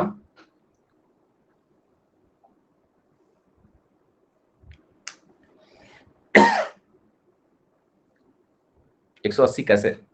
प्रगति जी पहले ये बताइए, अल्फा बीटा थीटा क्या एक त्रिभुज के 3 कोण हैं? देखिए, अल्फा बीटा थीटा एक ही त्रिभुज के 3 कोण हैं, तो उनका टोटल 180 होना चाहिए। फिर मैंने alpha plus beta minus theta इसलिए लिखा है क्योंकि अगर आप ध्यान से देखें तो कुछ ऐसी कहानी है कि ये कोण आप कह रहे हो अल्फा है, इतना इसमें थीटा है, ये कोण आप कह रहे हो बीटा है, इतना इसमें थीटा है। तो अगर मैं अल्फा प्लस बीटा लिख रहा हूं तो आप कहोगे यार थीटा वाला पोर्शन 2 बार इंक्लूड हो गया, या इसको छोड़ो, आपको पता है ये इतना कोण अल्फा थीटा है, इतना कोण किसके बराबर होगा? इसको मैं बीटा माइनस थीटा लिख सकता हूं। तो आप देखो यहाँ पर, ये अल्फा है, ये बीटा माइनस थीटा है, ये एंगल जो होता है ना, ये स्क्वायर में 90 डिग्री बनाता है। अगर मैं दोनों वर्टेक्स को सेंटर से ज्वाइन करूं तो 90 डिग्री बनता है, इसलिए 90 हो गया। Right? Alpha equal to beta भी होगा सर। अभिनव जी क्यों होगा? अपनी मर्जी से कुछ मत बोला करो। BO BL के बराबर है, AO AK के बराबर है। अगर AO BO के बराबर होता तब आप बोलते कि अल्फा और बीटा आपस में बराबर होंगे। ये आपका जजमेंट है केवल, बस जबरदस्ती है। अल्फा बीटा के इक्वल क्यों होगा भाई? अगर हमारे पास 2 डिफरेंट आइसोसेलेस ट्राइंगल्स दिए हैं तो हमें सिर्फ इतना पता है कि उनके 2 कोण आपस में बराबर होंगे, ना कि दोनों आइसोसेलेस के कोण भी बराबर होंगे। This is not the right judgment. कई बार आप विजुअल प्रॉब्लम क्रिएट करते हो अपने लिए ज्यादा सोच के। सवाल देखिए, A square and a rhombus have the same base and rhombus is inclined at 30 degree. What is the ratio of area of the square to that of rhombus?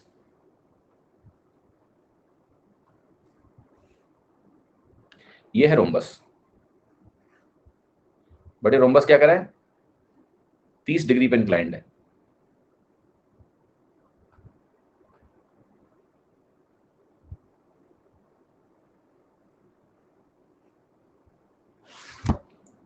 चलो मान लेते हैं कि 30 डिग्री है। देन एक स्क्वायर है इसी base पर,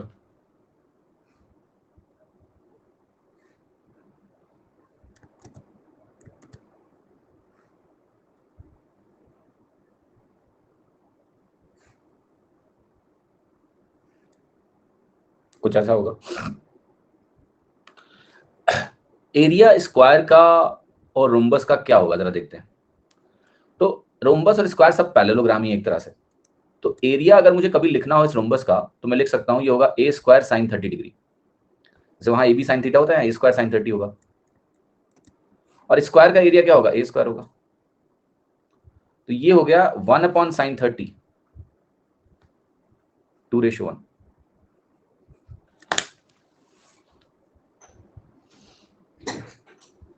एक और चीज देखना ध्यान से कि किसी भी रोम्बस का मान लेते हैं एंगल थीटा है तो उसका एरिया क्या होगा, a² sin थीटा। अब ध्यान से देखना, थीटा 90 पे 1 होता है, इसका मतलब यह हो गया कि गिवन अगर किसी रोम्बस का पेरीमीटर दे दिया जाए या भुजा दे दी जाए और आपसे कहा जाए कि जितने सारे रोम्बस बना सकते हो बना लो, तो मैक्सिमम एरिया जो आपको मिलेगा वो स्क्वायर का मिलेगा, क्योंकि थीटा साइन थीटा जब मैक्सिमम होगा तो एरिया मैक्सिमम होगा। साइन थीटा मैक्सिमम होता है थीटा 90 पे, स्क्वायर हो जाएगा। तो अगर रोम्बस किसी एंगल पे है अदर देन 90, उसका एरिया स्क्वायर से कम ही होगा, राइट। और खैर यहाँ जो सवाल है उसमें 2:1 आपका आंसर आ गया।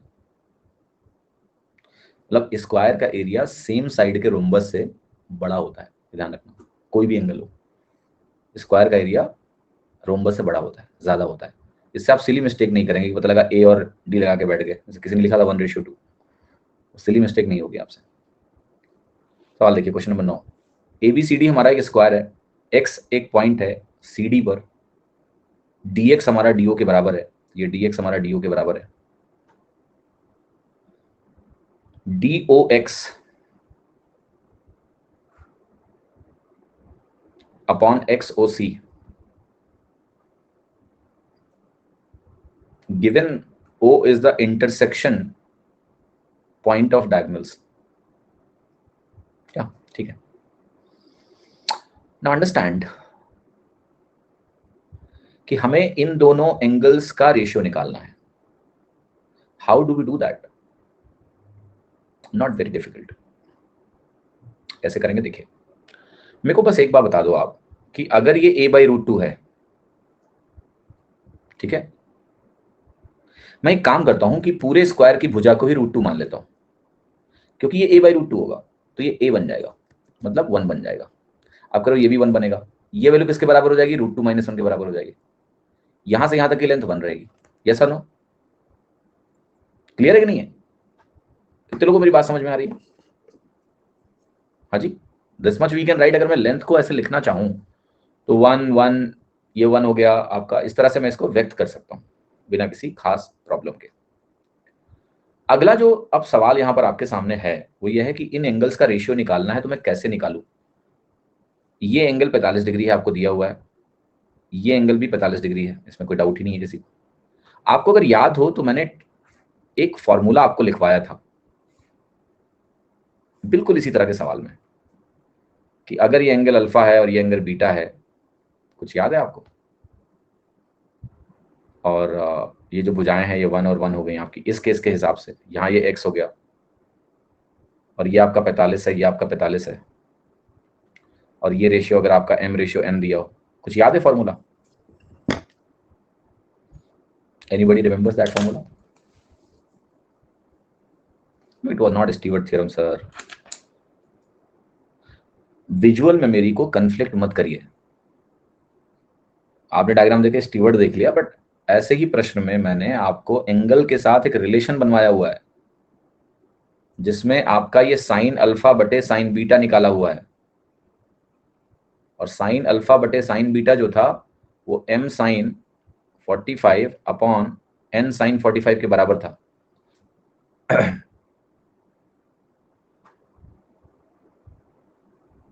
Okay, this was a relation that I taught. सो अगर आप इस सवाल को देखें गौर से और आप जाएंगे इसमें आगे, तो एक वैल्यू यहाँ पर 1 दी है, 1 के साथ साइन 45 1/√, साइन 45 तो कट ही जाएगा खैर यहाँ पर सीधा सीधा। तो आपका जो साइन अल्फा बटा साइन बीटा का पूरा मामला है वो एक तरह से, अगर मैं इधर जाऊं और यहां से देखूं, मुझे क्या निकालना है, DOX, दिस अपॉन दिस निकालना है ना,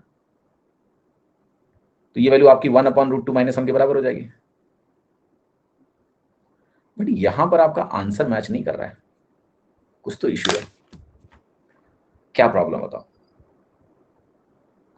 कुछ तो प्रॉब्लम है, तगड़ा दिक्कत है। आंसर शुड मैच ना, but it did not match. So पहला काम तो तुम्हारा ये है कि ये जो फॉर्मूला यहां लिखा है, मुंडी हिलाने के बजाय एक बार घर पे इस फॉर्मूले को देखना कि वो किस केस में लगा था सही से।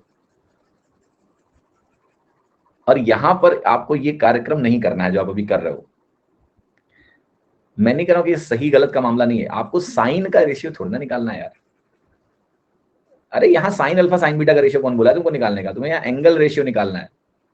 तुम साइन अल्फा बटे साइन बीटा निकाल के बैठ जाओ तो उसका कोई रोल ही नहीं है यहाँ पर, समझे कि नहीं? You need not to find sine alpha sine beta का रेशियो ना। बट पहले तो ये समझाना था मुझे कि तुम एक तो वो फॉर्मूला ही भूल गए हो, याद होना चाहिए पहली बात तो। बट उसका एप्लीकेशन यहाँ नहीं है, यहाँ सीधे हो गया सवाल यार। ये आइसोसलेस होते ही, ये 45 होते ही, क्या ये कोण तुम्हें पता नहीं है? ये दोनों बराबर होंगे, थीटा और थीटा। और थीटा की वैल्यू हो जाएगी 180 माइनस 45 बटे 2। 180 में 45 घटाओगे, 90 में 22.5 घटेगा, 67.5 डिग्री। अगर ये 67.5 है तो ये कितना होगा? ये पूरा 90 होता है, अगर ये पूरा 90 होता है तो ये कितना होगा? 22.5। भाई ये 90 माइनस 22.5 है, एक 90 माइनस 22.5 है, यानी 7.5, दूसरा 22.5 होगा। अब इनका रेशियो आपको निकाल लेना है। 67 DOX 67.5 डिग्री है और ये वैल्यू आपकी 22.5 डिग्री है, अल्फा। XOC काट दो, 3/1 आ गया, क्या आंसर है आपका? ठीक है, बहुत बेसिक प्रश्न है ये। आपको यहाँ पर √2 वगैरह भी मानने की जरूरत नहीं थी, क्योंकि अब आपको समझ में आ गया है। अब मैं इसको थोड़ा सा और भी अनइमोशनल तरीके से आप इसको कर सकते हो। अनइमोशनल तरीका आपका ये होगा सोचने का, this DO is equal to DX, this is DO। ये कहां से वापस आ गया? तो हटाए इसको, फिर लौटाया सब, हट जा भाई। देखो ये है हमारा DO, ये हमारा DX, और कह रहा है ये हमारे बराबर है values.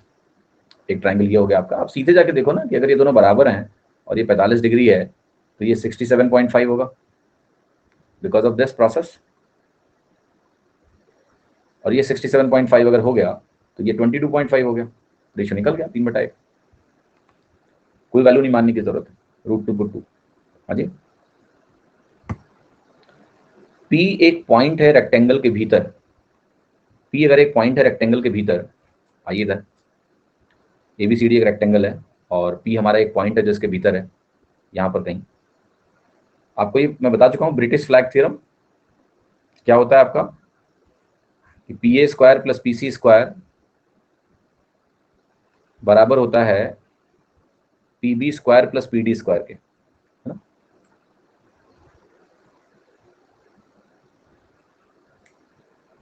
Answer is a.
Anshu जी,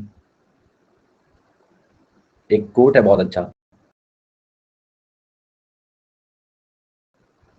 कि you cannot reach anywhere by sitting on past vehicle.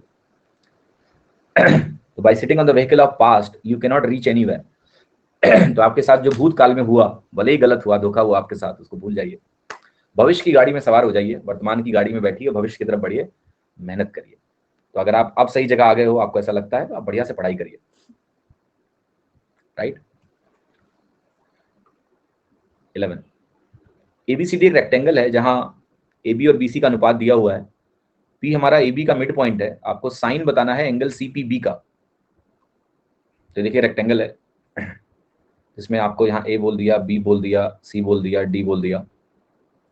ये वैल्यू 3:2 का अनुपात है, 3x 2x भी लिख सकते हो, 3:2 लिख लो। पी हमारा एबी का मिड पॉइंट है, तो ये हमारा पी हो गया। Find CPB,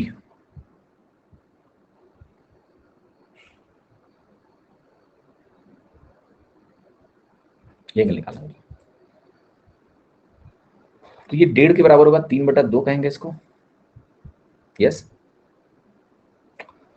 can you tell me what is this? 5/2 बनेगा ये, क्योंकि ये रेशियो देखो तो 3:4 का है, तो ये 5 बनेगा, लेकिन सबका आधा आधा करना है 5/2 का। तो साइन थीटा की जो वैल्यू है बेसिकली इज 4/5। आप ऐसे भी सोच सकते हो कि ये 3 4 5 वाला ट्राइंगल का रेशियो बना, अब उसका सिमिलर कोई भी ट्राइंगल होगा, साइन थीटा 4/5 के बराबर होगा। ठीक है, हाँ, ट्रिपलेट्स यू कैन यूज। तो मैंने जो 5/2 लिखा है मुझे नहीं लिखना चाहिए था। वंस यू नो कि रेशियो 3:4 का है, देन आप हाइपोटेनस को 5 मान के सॉल्व कर लो, बिकॉज अल्टीमेटली इट्स रेशियो। 13वां सवाल, अगर पेरीमीटर रेक्टेंगल का और पैरेललोग्राम का जिसके adjacent side 900 are not at 900 are not at 90 degree होना चाहिए ना, are equal with same base, perimeter बराबर है, find the ratio of area of rectangle and area of parallelogram.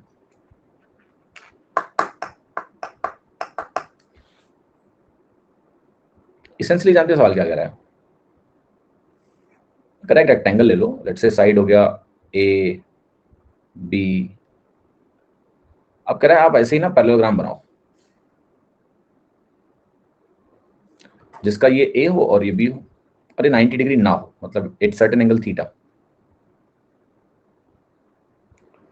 मुझे क्या करना है, एरिया रेशियो निकालना है। तो रेक्टेंगल का एरिया होगा ए बी, पैरेललोग्राम का एरिया आपका होगा ए बी साइन थीटा। ये रेशियो आ गया 1/sin थीटा। 1/sin थीटा जो है इस केस में 1 से हमेशा बड़ा होगा। क्यों? क्योंकि इसने बोला है थीटा को 90 नहीं लेना है, मतलब ये वाला रेक्टेंगल आपको नहीं बनाना है। हाँ जी,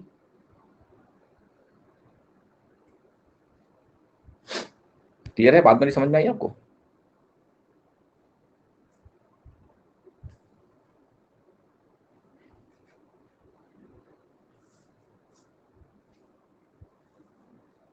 It's going to be 1/sin theta, and 1/sin theta it has to be more than 1.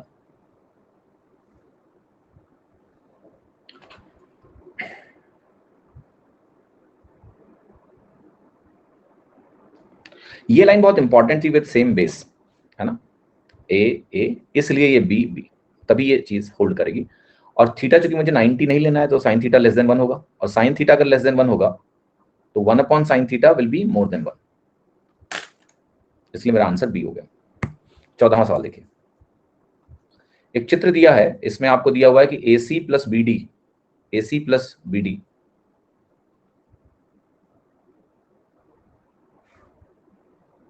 5AD के बराबर है, 5AD के बराबर है।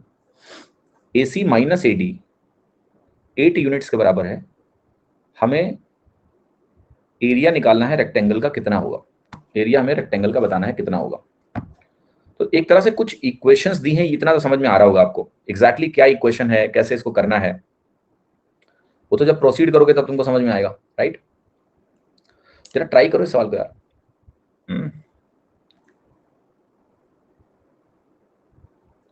तो दो तरीके हैं सवाल को करने के, एक होता है प्रॉपर तरीका जिसमें हम पूरा कार्य करेंगे कि इसको हम ए बोलेंगे, बी बोलेंगे, तो ये वैल्यू भी आपकी बी हो गई और ए हो गया।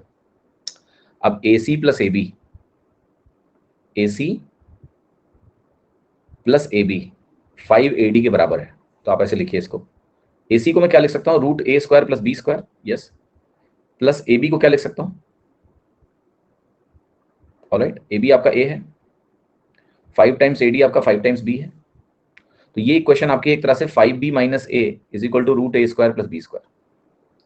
दूसरी इक्वेशन है A C minus A D, हम कह सकते हैं ए सी बराबर 8 प्लस ए डी। आपका 8 प्लस ए डी क्या है, बी है, ये भी आपका ए सी के बराबर है। एक तरह से आप देखो तो दोनों इक्वेशन से एक तरह से हम ए सी को इक्वेट कर सकते हैं, ये भी ए सी है, ये भी ए सी है। तो यहां से आपको क्या मिला है कि 5b माइनस ए 8 प्लस बी के बराबर है, मिला कि नहीं मिला? This is one of the equations कि 5b minus A is equal to 8 plus B. तो यहां से आपको मिल रहा है 4b minus A is equal to 8। समझ में आया? अभी आपका सोल्यूशन नहीं आया है सवाल का, बिकॉज ट्रेडिशनली एक तरह से आपको एक इक्वेशन मिल गई, इन दोनों को इक्वेट करने से AC is equal, you got one equation, but answer नहीं आया अभी तक। अब इक्वेशन को सॉल्व करने के लिए आपको क्या करना पड़ेगा, इनमें से कोई इक्वेशन पकड़नी पड़ेगी कि आप इस AC को लिखिए root A square plus B square, दोनों साइड को स्क्वायर करिए, स्क्वायर करने के बाद आपका ए स्क्वायर से कटेगा, इधर बी स्क्वायर बचेगा, इधर ए भी बचेगा, बी भी बचेगा, प्रोडक्ट में 10 AB आ जाएगा। यहां से आप ए और बी का रिलेशन यूज करके उसमें जाके रखिए,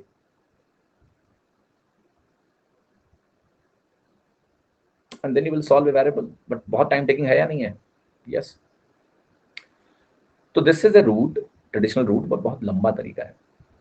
what can be other best method is triplets use करना और अनुमान लगाना कि हमारी वैल्यू क्या हो सकती है, हिट एंड ट्रायल मेथड,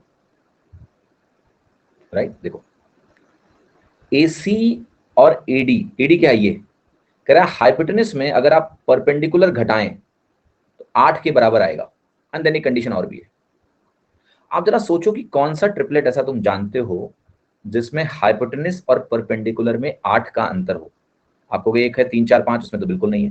दूसरा ट्रिपलेट हम पढ़ते हैं 5 12 13, और यहां से आपको लगना चाहिए यस यहां 8 बन रहा है। हाँ जी, समझ में आई बात कि नहीं? यस और नो? यस।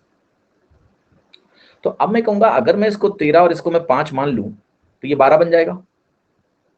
मुझे बस अब चेक करना है कि क्या ये इस इक्वेशन में फिट हो रहा है। तो आप होगे AC 13 हो गया, AB हमारा 12 हो गया, क्या ये 5 इंटू AD के बराबर है? यस। तो जो वैल्यू मैंने यहां से निकाली वो एग्जैक्टली यहां मैच कर गई, तो यही हमारी भुजाएं हो गई। अब रेक्टेंगल का एरिया अगर निकालना है तो 60 आएगा भाई। मैंने क्या बोला, इक्वेशन सॉल्व करना असंभव नहीं है, बट टाइम टेकिंग है। आप देखो आपको स्क्वायर करना पड़ेगा, मेहनत करनी पड़ेगी, फिर होगा जाके, हो जाएगा। बट आप सोचो कि जिसने सवाल बनाया होगा उसने कोई ना कोई ट्रिपलेट यूज करके सवाल बनाया होगा भाई। उसने सवाल कैसे बनाया होगा, ये ट्रिपलेट लिया होगा और इसमें देखा होगा 13 इसको मान लेते हैं, 5 इसको मान लेते हैं, 12 हो गया, और फिर उसने सवाल बना दिया कि यार यहाँ पर AC प्लस AB इसके बराबर है। तो हम उसको रिवर्स इंजीनियरिंग कर रहे हैं, right. We are just doing the reverse engineering कि अच्छा ये रिजल्ट है तो कैसे हो सकता है। तो हमने 3 4 शुरू से ट्रिपलेट, भाई कोई अगर ट्रिपलेट लेगा भी, अब बहुत ही कुख्यात क्वेश्चन क्रिएटर हो तो वो तो कोई ऐसा ट्रिपलेट ढूंढ के लाएगा तुमने कभी जिंदगी में ना देखा हो, कुख्यात जिसको बोलते हैं। अदरवाइज लोग जनरली दुनिया में पीपल क्या होते हैं, नाइस होते हैं, नाइस पीपल, है ना। आपका बिलीफ क्या है कि दुनिया में ज्यादा लोग खराब हैं या ज्यादा लोग अच्छे हैं? ईमानदारी से बताओ, व्हाट डू यू बिलीव कि दुनिया में ज्यादा लोग खराब हैं या ज्यादा लोग अच्छे हैं? आई थिंक ये डिपेंड करता होगा कि आपका एक्सपीरियंस कितने लोगों से हुआ है, राइट। तो अगर आपके कुछ एक्सपीरियंस खराब रहे होंगे तो तुमको होगा कि दुनिया में खराब लोग हैं, बट इन जनरल दुनिया में ज्यादातर लोग अच्छे हैं, इन जनरल, राइट। दुनिया में अब 7-8 बिलियन लोग हैं। आप कितने लोगों से मिले होंगे दुनिया में? बहुत कम लोगों से मिले होंगे, है ना। तो यू कैन नॉट जनरलाइज कि हाँ दुनिया में, ये परसेप्शन हमारा है because we are attracted towards negativity, but दुनिया में ज्यादातर लोग अच्छे हैं। ओके, ज्यादातर लोग दुनिया में अच्छे हैं। May be you have not met right kind of people. 15th, In the given figure, ABCD is a rectangle. The area of the right angle triangle ABE बराबर 9 सेंटीमीटर स्क्वायर, EC बराबर 3BE, तो ये अगर x है तो ये 3x है। आपको ABCD का एरिया निकालना है।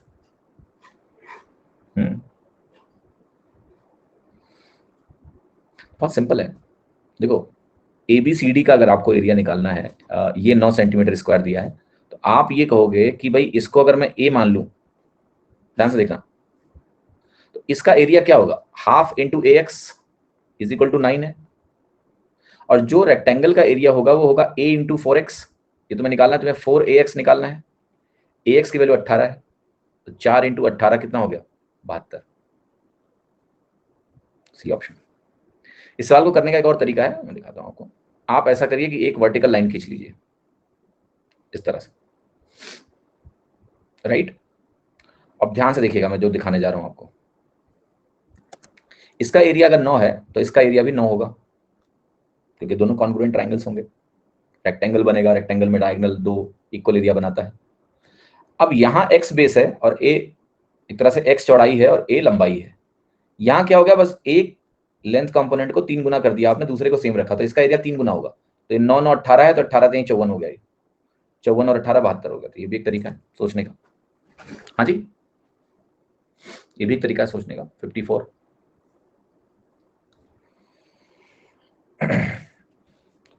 सोलहवां, PQRS एक रेक्टेंगल है जिसमें 4 कॉन्ग्रुएंट रेक्टेंगल्स हैं। देखिए, कॉन्ग्रुएंट शब्द जो है ना, आपको कंफ्यूज नहीं करना चाहिए।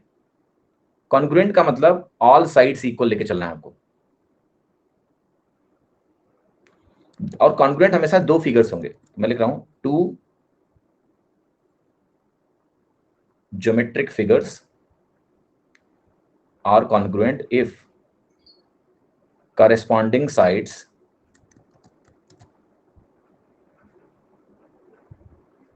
are equal। ये बहुत इंपॉर्टेंट है समझना। करस्पॉन्डिंग साइड्स बराबर होंगी, 2 फिगर एक दूसरे की फोटोकॉपी हो, exact photocopy, right, then they are called as congruent. तो यहाँ रेक्टेंगल्स को कॉन्ग्रुएंट बोला गया है। 4 congruent rectangles and the smaller dimension of one of the smallest rectangles. अब देखो यहाँ पर दिख नहीं रहा होगा चित्र में, 1 2 3 4 रेक्टेंगल्स हैं। ऑल्दो ये रेक्टेंगल तुम्हें थोड़ा सा मोटा दिख रहा है, बट जब बोल रहा है कि कॉन्ग्रुएंट है तो कॉन्ग्रुएंट है, ठीक है। ज्यादा तिकड़मबाजी हमें नहीं करनी। तो आप कहोगे मान लेते हैं इसकी भुजा x है, x है, x है, ऐसे ये वाली x हो गई, तो इससे क्या हुआ, ध्यान से देखना। अब इसमें एक भुजा 3x हो गई, तो हमें इसको 3x लेना पड़ेगा और इसको x लेना पड़ेगा। अगर हमने ऐसा कर दिया तो देखो चारों कॉन्ग्रुएंट हो गए। 1 2 इन तीनों रेक्टेंगल का लंबाई 3x हो गया, चौड़ाई x हो गया। यहां पर अगर आओगे तो इस वाले रेक्टेंगल में भी हमने लंबाई 3x और चौड़ाई x कर दिया, ठीक। क्लियर है कि नहीं? Now how do we solve the question? कैसे निकालेंगे उत्तर, कैसे निकालोगे इस सवाल का? कितने लोग कह रहे हैं 300 आएगा? कैसे 300 आएगा? हाँ, 300 कैसे आया, मतलब क्या तिकड़म लगा दिया तुमने? अरे बहुत सिंपल है यार, इसको तुमने 5 बोल दिया तो ये कितना हो गया, 15 5 20। एरिया कैसे निकलेगा बड़े वाले का? आप कहोगे एक भुजा 20 हो गई और एक भुजा, ये वाली भुजा कितनी है, 15, 300 सेंटीमीटर स्क्वायर हो गया। सेंटीमीटर के बजाय यूनिट बोलना चाहिए, क्योंकि उसने तो बोला 5 यूनिट्स, तो 5 यूनिट से तो इस तरह से आप कैलकुलेट कर लोगे। 4 का मल्टीपल देख सकते हैं यहां पर, यस, क्योंकि अगर एक भुजा आपकी 5 है, बट ये लिखने के बाद कि दूसरी 3x है, सो दैट ये आप श्योर हो जाओ कि भाई मेरा आंसर में कुछ कैंसिलेशन वगैरह नहीं होना है, तो 4 का मल्टीपल देख सकते हैं। हाँ जी, एक चित्र दिया, इसमें ABCD एक रेक्टेंगल है, AE हमारा 2EF के बराबर है और ये 3FB के बराबर है। What is the ratio of area of rectangle ABCD to that of ADCE? ABCD ADCE, देखो क्या से देखना, अगर मैं इसको 1 बोलूंगा तो इसका एरिया भी 1 ही बनेगा। पूछो क्यों? क्योंकि ये मीडियन हो गया, बेस बराबर है, वर्टेक्स सेम है, एरिया इक्वल ही होगा, उसमें कौन सी बात है, मीडियन दो इक्वल एरिया में डिवाइड करता है, वाली कहानी हो जाएगी। नहीं नहीं नहीं नहीं, गलत लिखा यार मैंने, बराबर थोड़ी ना थे, सॉरी। ए ई बराबर 2, ई एफ बराबर 3, एफ बी 6 के बराबर मानेंगे आपका, तो ए ई हमारा 6 है, ई एफ हमारा 3 है, और एफ बी हमारा 2 है, सॉरी 2 3 6, ऐसा है मामला। तो इसका एरिया अगर 2 होगा तो इसका एरिया 3 बनेगा, बिकॉज अगर बेस 2:3 है तो एरिया भी 2:3 होगा, क्योंकि वर्टेक्स सेम है। ठीक है, यहां तक आ गए। What next? नेक्स्ट है अब यार, इसका एरिया लिखना है। तो इसका एरिया कैसे लिखा जाए, जरा इस पे फोकस करते हैं। बहुत सिंपल है, मैं इसको इससे जोड़ दूंगा। अब देखना मैं क्या लिखने जा रहा हूं, 3 2 5 और 6 11, इसका एरिया 11 होगा। कैसे, मैं समझाता हूं। और इसका एरिया 6 होगा। तो जो आंसर है रेक्टेंगल के एरिया एडीसीई से, एडीसीई का एरिया आया 17, रेक्टेंगल का एरिया आया 22:17 मेरा आंसर सी है। देखो यहां पर मैंने कैसे से फटाफट एरिया लिखा। एक्चुअल में कभी भी अगर आपके पास दो पैरेलल लाइंस हो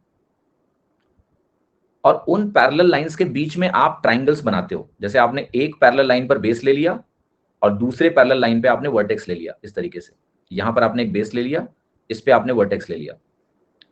इन दोनों ट्राइंगल्स के लिए आप अगर गौर से देखेंगे तो जो हाइट है वो सेम ही हो जाती है, क्योंकि दो पैरेलल लाइंस के बीच की दूरी हमेशा सेम होती है, कहीं भी चले जाओ आप, वर्टिकल डिस्टेंस हमेशा h ही होगी, बराबर होती है। जब आप इनका एरिया निकालने जाओगे तो आप कहोगे half into base into height, half into base into height में बेस तो वेरी कर रहा है, हाइट तो सेम है, राइट? हाइट यहां भी h है, यहां भी h है, तो इनका जो एरिया रेशियो होता है वो बेस रेशियो होता है। सिमिलरली अब इसे यहां जाओ, यहां पर भी मैंने क्या किया था, 3:2 था, तो मैंने कहा 3:2। ये भी ट्राइंगल कैसे बना हुआ है, उल्टा बना हुआ है, लेकिन इन्हीं दो पैरेलल लाइंस के बीच में बना है। एक लाइन पे मैंने बेस लिया है, दूसरी लाइन पे मैंने वर्टेक्स लिया है, और इसका जो बेस है वो कितना हो गया, 6 3 9 2 11। तो अगर इसका बेस 11 हो गया, इसको आपने 2 3 बोला तो 11 होगा इसका एरिया। यहां हो गया सेम कहानी है। ये ट्राइंगल कैसे बना है, इस भुजा पे बेस है, इस भुजा पे इसका वर्टेक्स है, बेस अगर 6 है तो एरिया 6 होगा। That is how you can write. अब आपको जो बोला गया था एरिया आपका ए डी सी ई, तो ए डी सी ई का टोटल कर लिया 17 और 5 और जोड़ दिया तो एबीसीडी का एरिया हो गया, जो कि हो गया 22:17 मेरा आंसर हो गया। क्लियर है?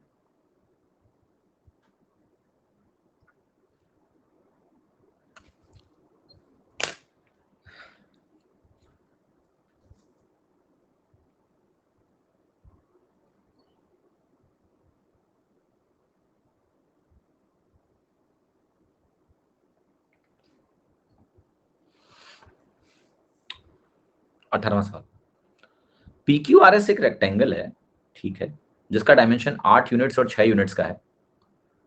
PTUR एक रेक्टेंगल है, उसको इस तरह से ड्रॉ किया गया है कि जो डायगोनल PR है उसको एक भुजा मान ली है और S और O पे टच करता हुआ खींच दिया, ठीक है, अच्छी बात है। क्या करना चाहते हैं इस सवाल में?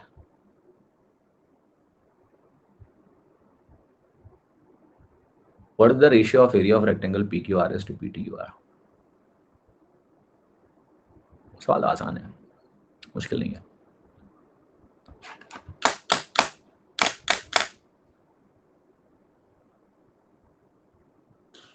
कैसे लगाओगे, सोचो, थोड़ा दिमाग लगाओ। देखो आपको कि अगर इसकी एक भुजा मैं A मान लूं और इसकी भुजा B मान लूं तो इसका डायगोनल क्या बनेगा, बट AB क्यों मानना है, जब 8 दे रखा है तो 8 मानो, ठीक है। 8 एंड 6, वेट किसको माने, 6 किसको माने, ये नहीं बोला है, कोई बात नहीं, एक को मान लेते हैं, फिर आगे देखेंगे।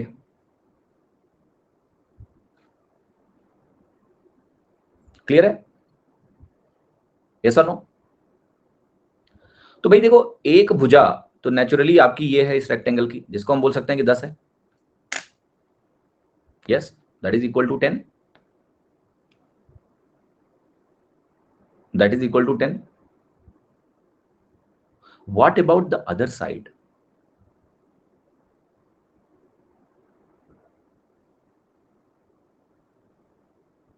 What about the other side?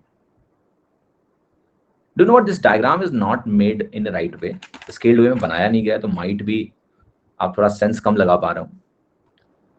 थोड़ा तमीज से डायग्राम नहीं बनाया तो कई बार उससे तकलीफ होने लगती है, थोड़ा समझाता हूं मैं।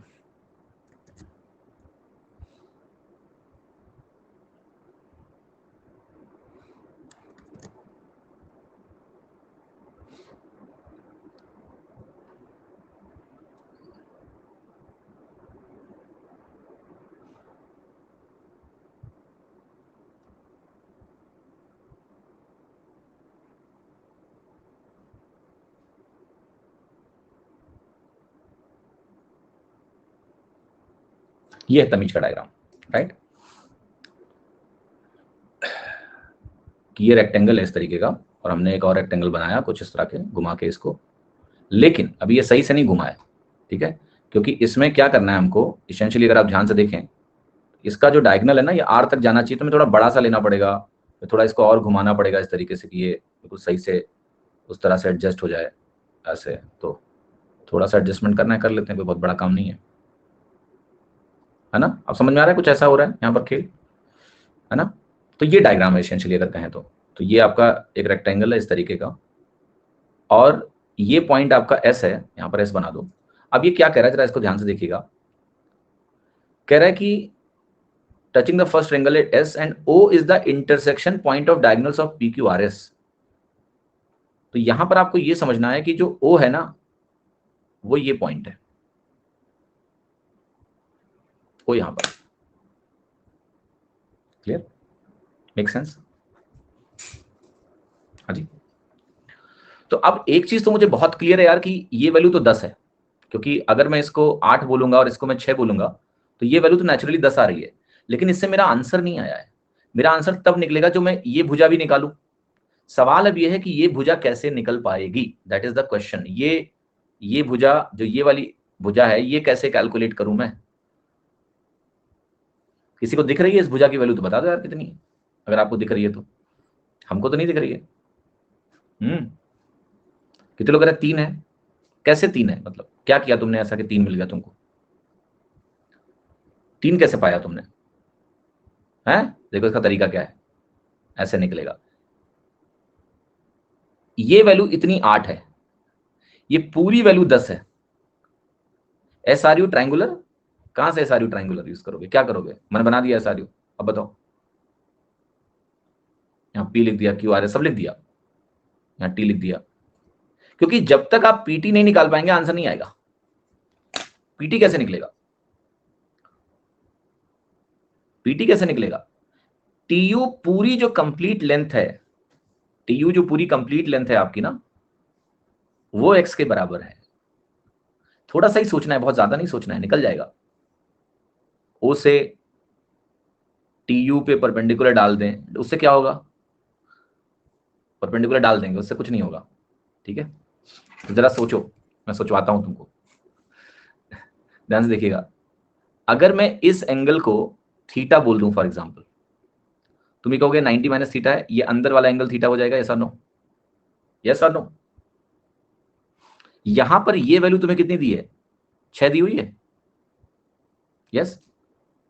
हाइपोटेनस पता है तुमको। तुम यहां से जरा साइन थीटा लिखो, कितना आएगा? तो तुम कहोगे यहां से जो साइन थीटा होगा वो 8/10 के बराबर होगा, यानी 4/5 के बराबर होगा। सेम काम आप जरा यहां करिए, साइन थीटा। साइन थीटा 4/5 आ गया, जो कि आपका होगा पीटी बटा पीएस। अब ये 4/5 है, और जो आपका पीटी है वो निकालना है मुझे, पीएस 6 है, तो पीटी की वैल्यू आ गई 24/5। इतना लप्पू सवाल नहीं था जितना तुम समझ रहे थे, ठीक है। पी क्यू आर एस का एरिया है आपका 48, तो 24 दूना 48 हो गया, और ये 2:2 बन गया। तो ये तो 1:1 आया, जो कि कहीं दिया ही नहीं हुआ यार। क्या हो गया, घोटाला कहां से हो गया? ये तो मैंने सोचा था तुम्हें धोखा दूंगा, लेकिन मैं ही धोखा खा गया, क्योंकि कोई 1:1 वाला उत्तर ही नहीं मिला यार। अगर कहीं दिखता ऑप्शन में तो तुम्हें उल्लू बनाते। तो धोखा देने के चक्कर में ना मैंने डेटा थोड़ा ऐसा चूज कर लिया कि आपको धोखा दे नहीं पाया। दिमाग तुमने ऐसा बंद कर लिया कि तुम क्वेश्चन ही नहीं कर रहे हो मुझे यार। मैंने जब यहाँ थीटा लिखा, ये थीटा लिखा, ये थीटा कैसे हो गया, कोई सवाल ही नहीं कर रहा है। थीटा 90 थोड़े है। होगा थीटा कि नहीं होगा?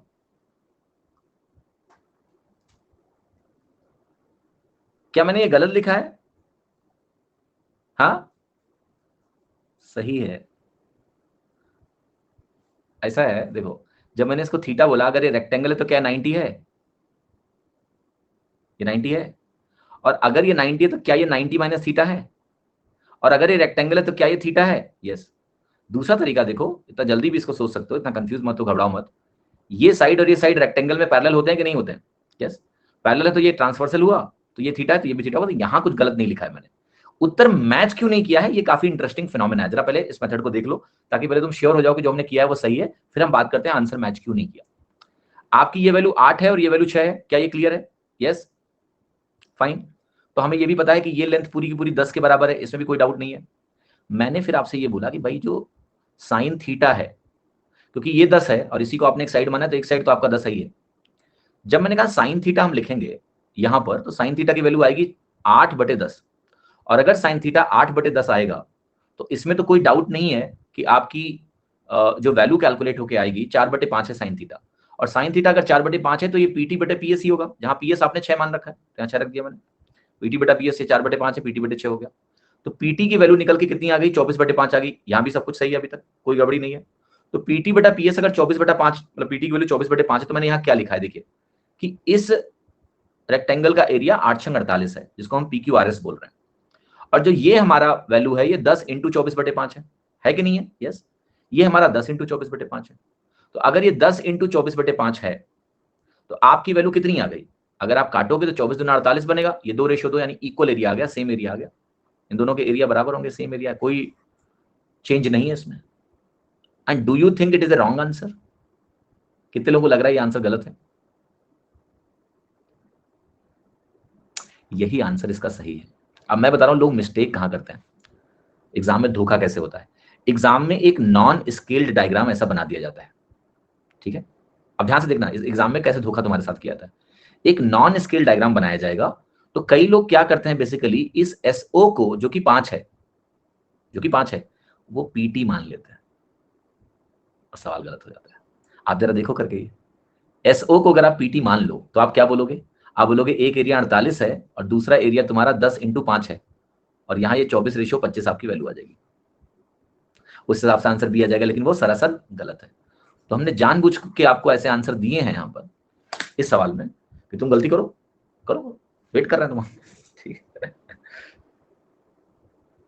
मैंने अभी आपको क्या सिखाया, इसको एक स्टैंडर्ड केस की तरह भी ध्यान रख सकते हो। तो आंसर इसका 1:1 है, करेक्ट आंसर 1:1 है, इसका एरिया सेम होगा। कई लोगों ने अगर घर पे सवाल को ट्राई किया हो तो क्या पता 24/25 निकाल भी लिया हो, ठीक है? तो आपको ये ध्यान रखना है, अब इसको इज रिजल्ट ध्यान रखना है। कन्फ्लिक्ट से चीजें याद भी रहती हैं, इसलिए हमने कुछ सवालों के आंसर गलत दे भी रखे हैं, because that's easy to remember. Then आप इस सवाल को भूल के दिखा देना, हिम्मत है तो।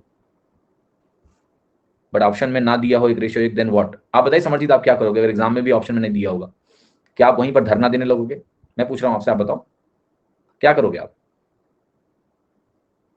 हाँ, what will you do, tell me please.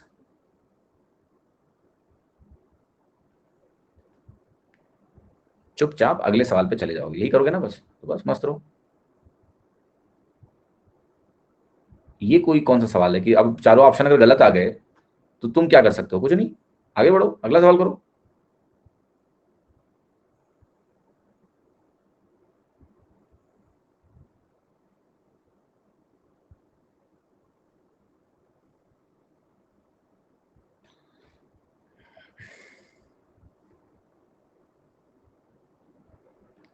अरे सेलेक्ट हो जाओ यार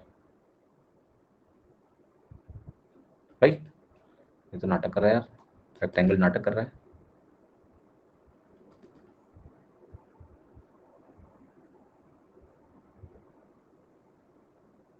अब ठीक है, बन गया ना?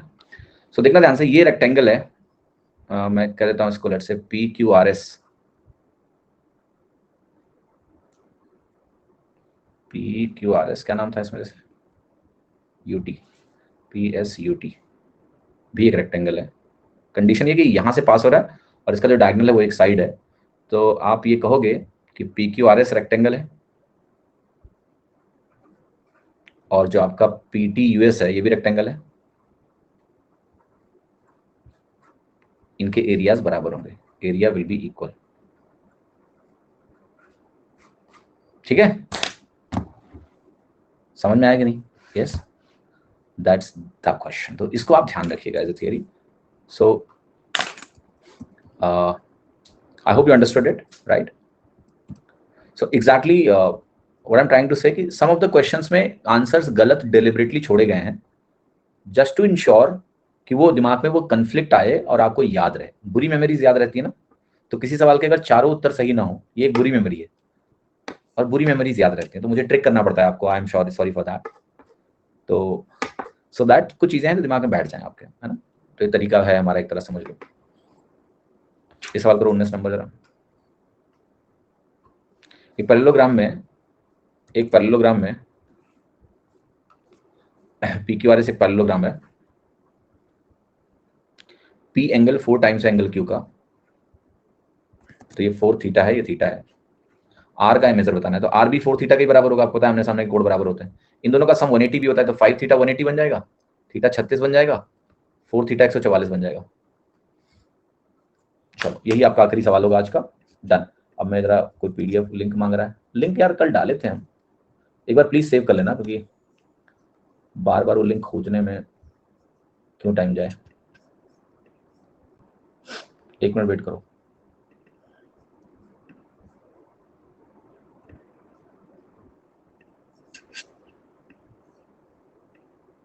हम्म, 20 तक कंप्लीट करा दो। क्यों?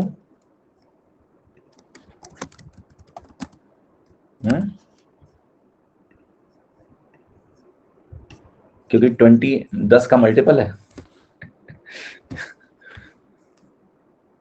एक मजेदार बात बताऊं आपको, बता दूं मजेदार बात? कल बताऊं? हाँ जी,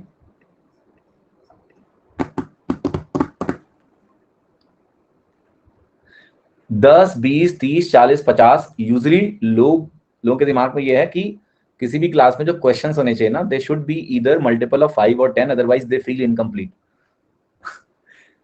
सवाल ये कि ऐसा क्यों हुआ तुम्हारे साथ? क्योंकि बचपन से हमेशा ऐसा ही हुआ है ना। वी बिलीव कि अगर कोई चीज 10 सवाल करने हैं आज, जिक्चर आके बोलेगा 20 सवाल करने हैं आज, 25 करने हैं, वही नहीं बोलेगा आज 24 सवाल करने हैं, 30 सवाल करने हैं।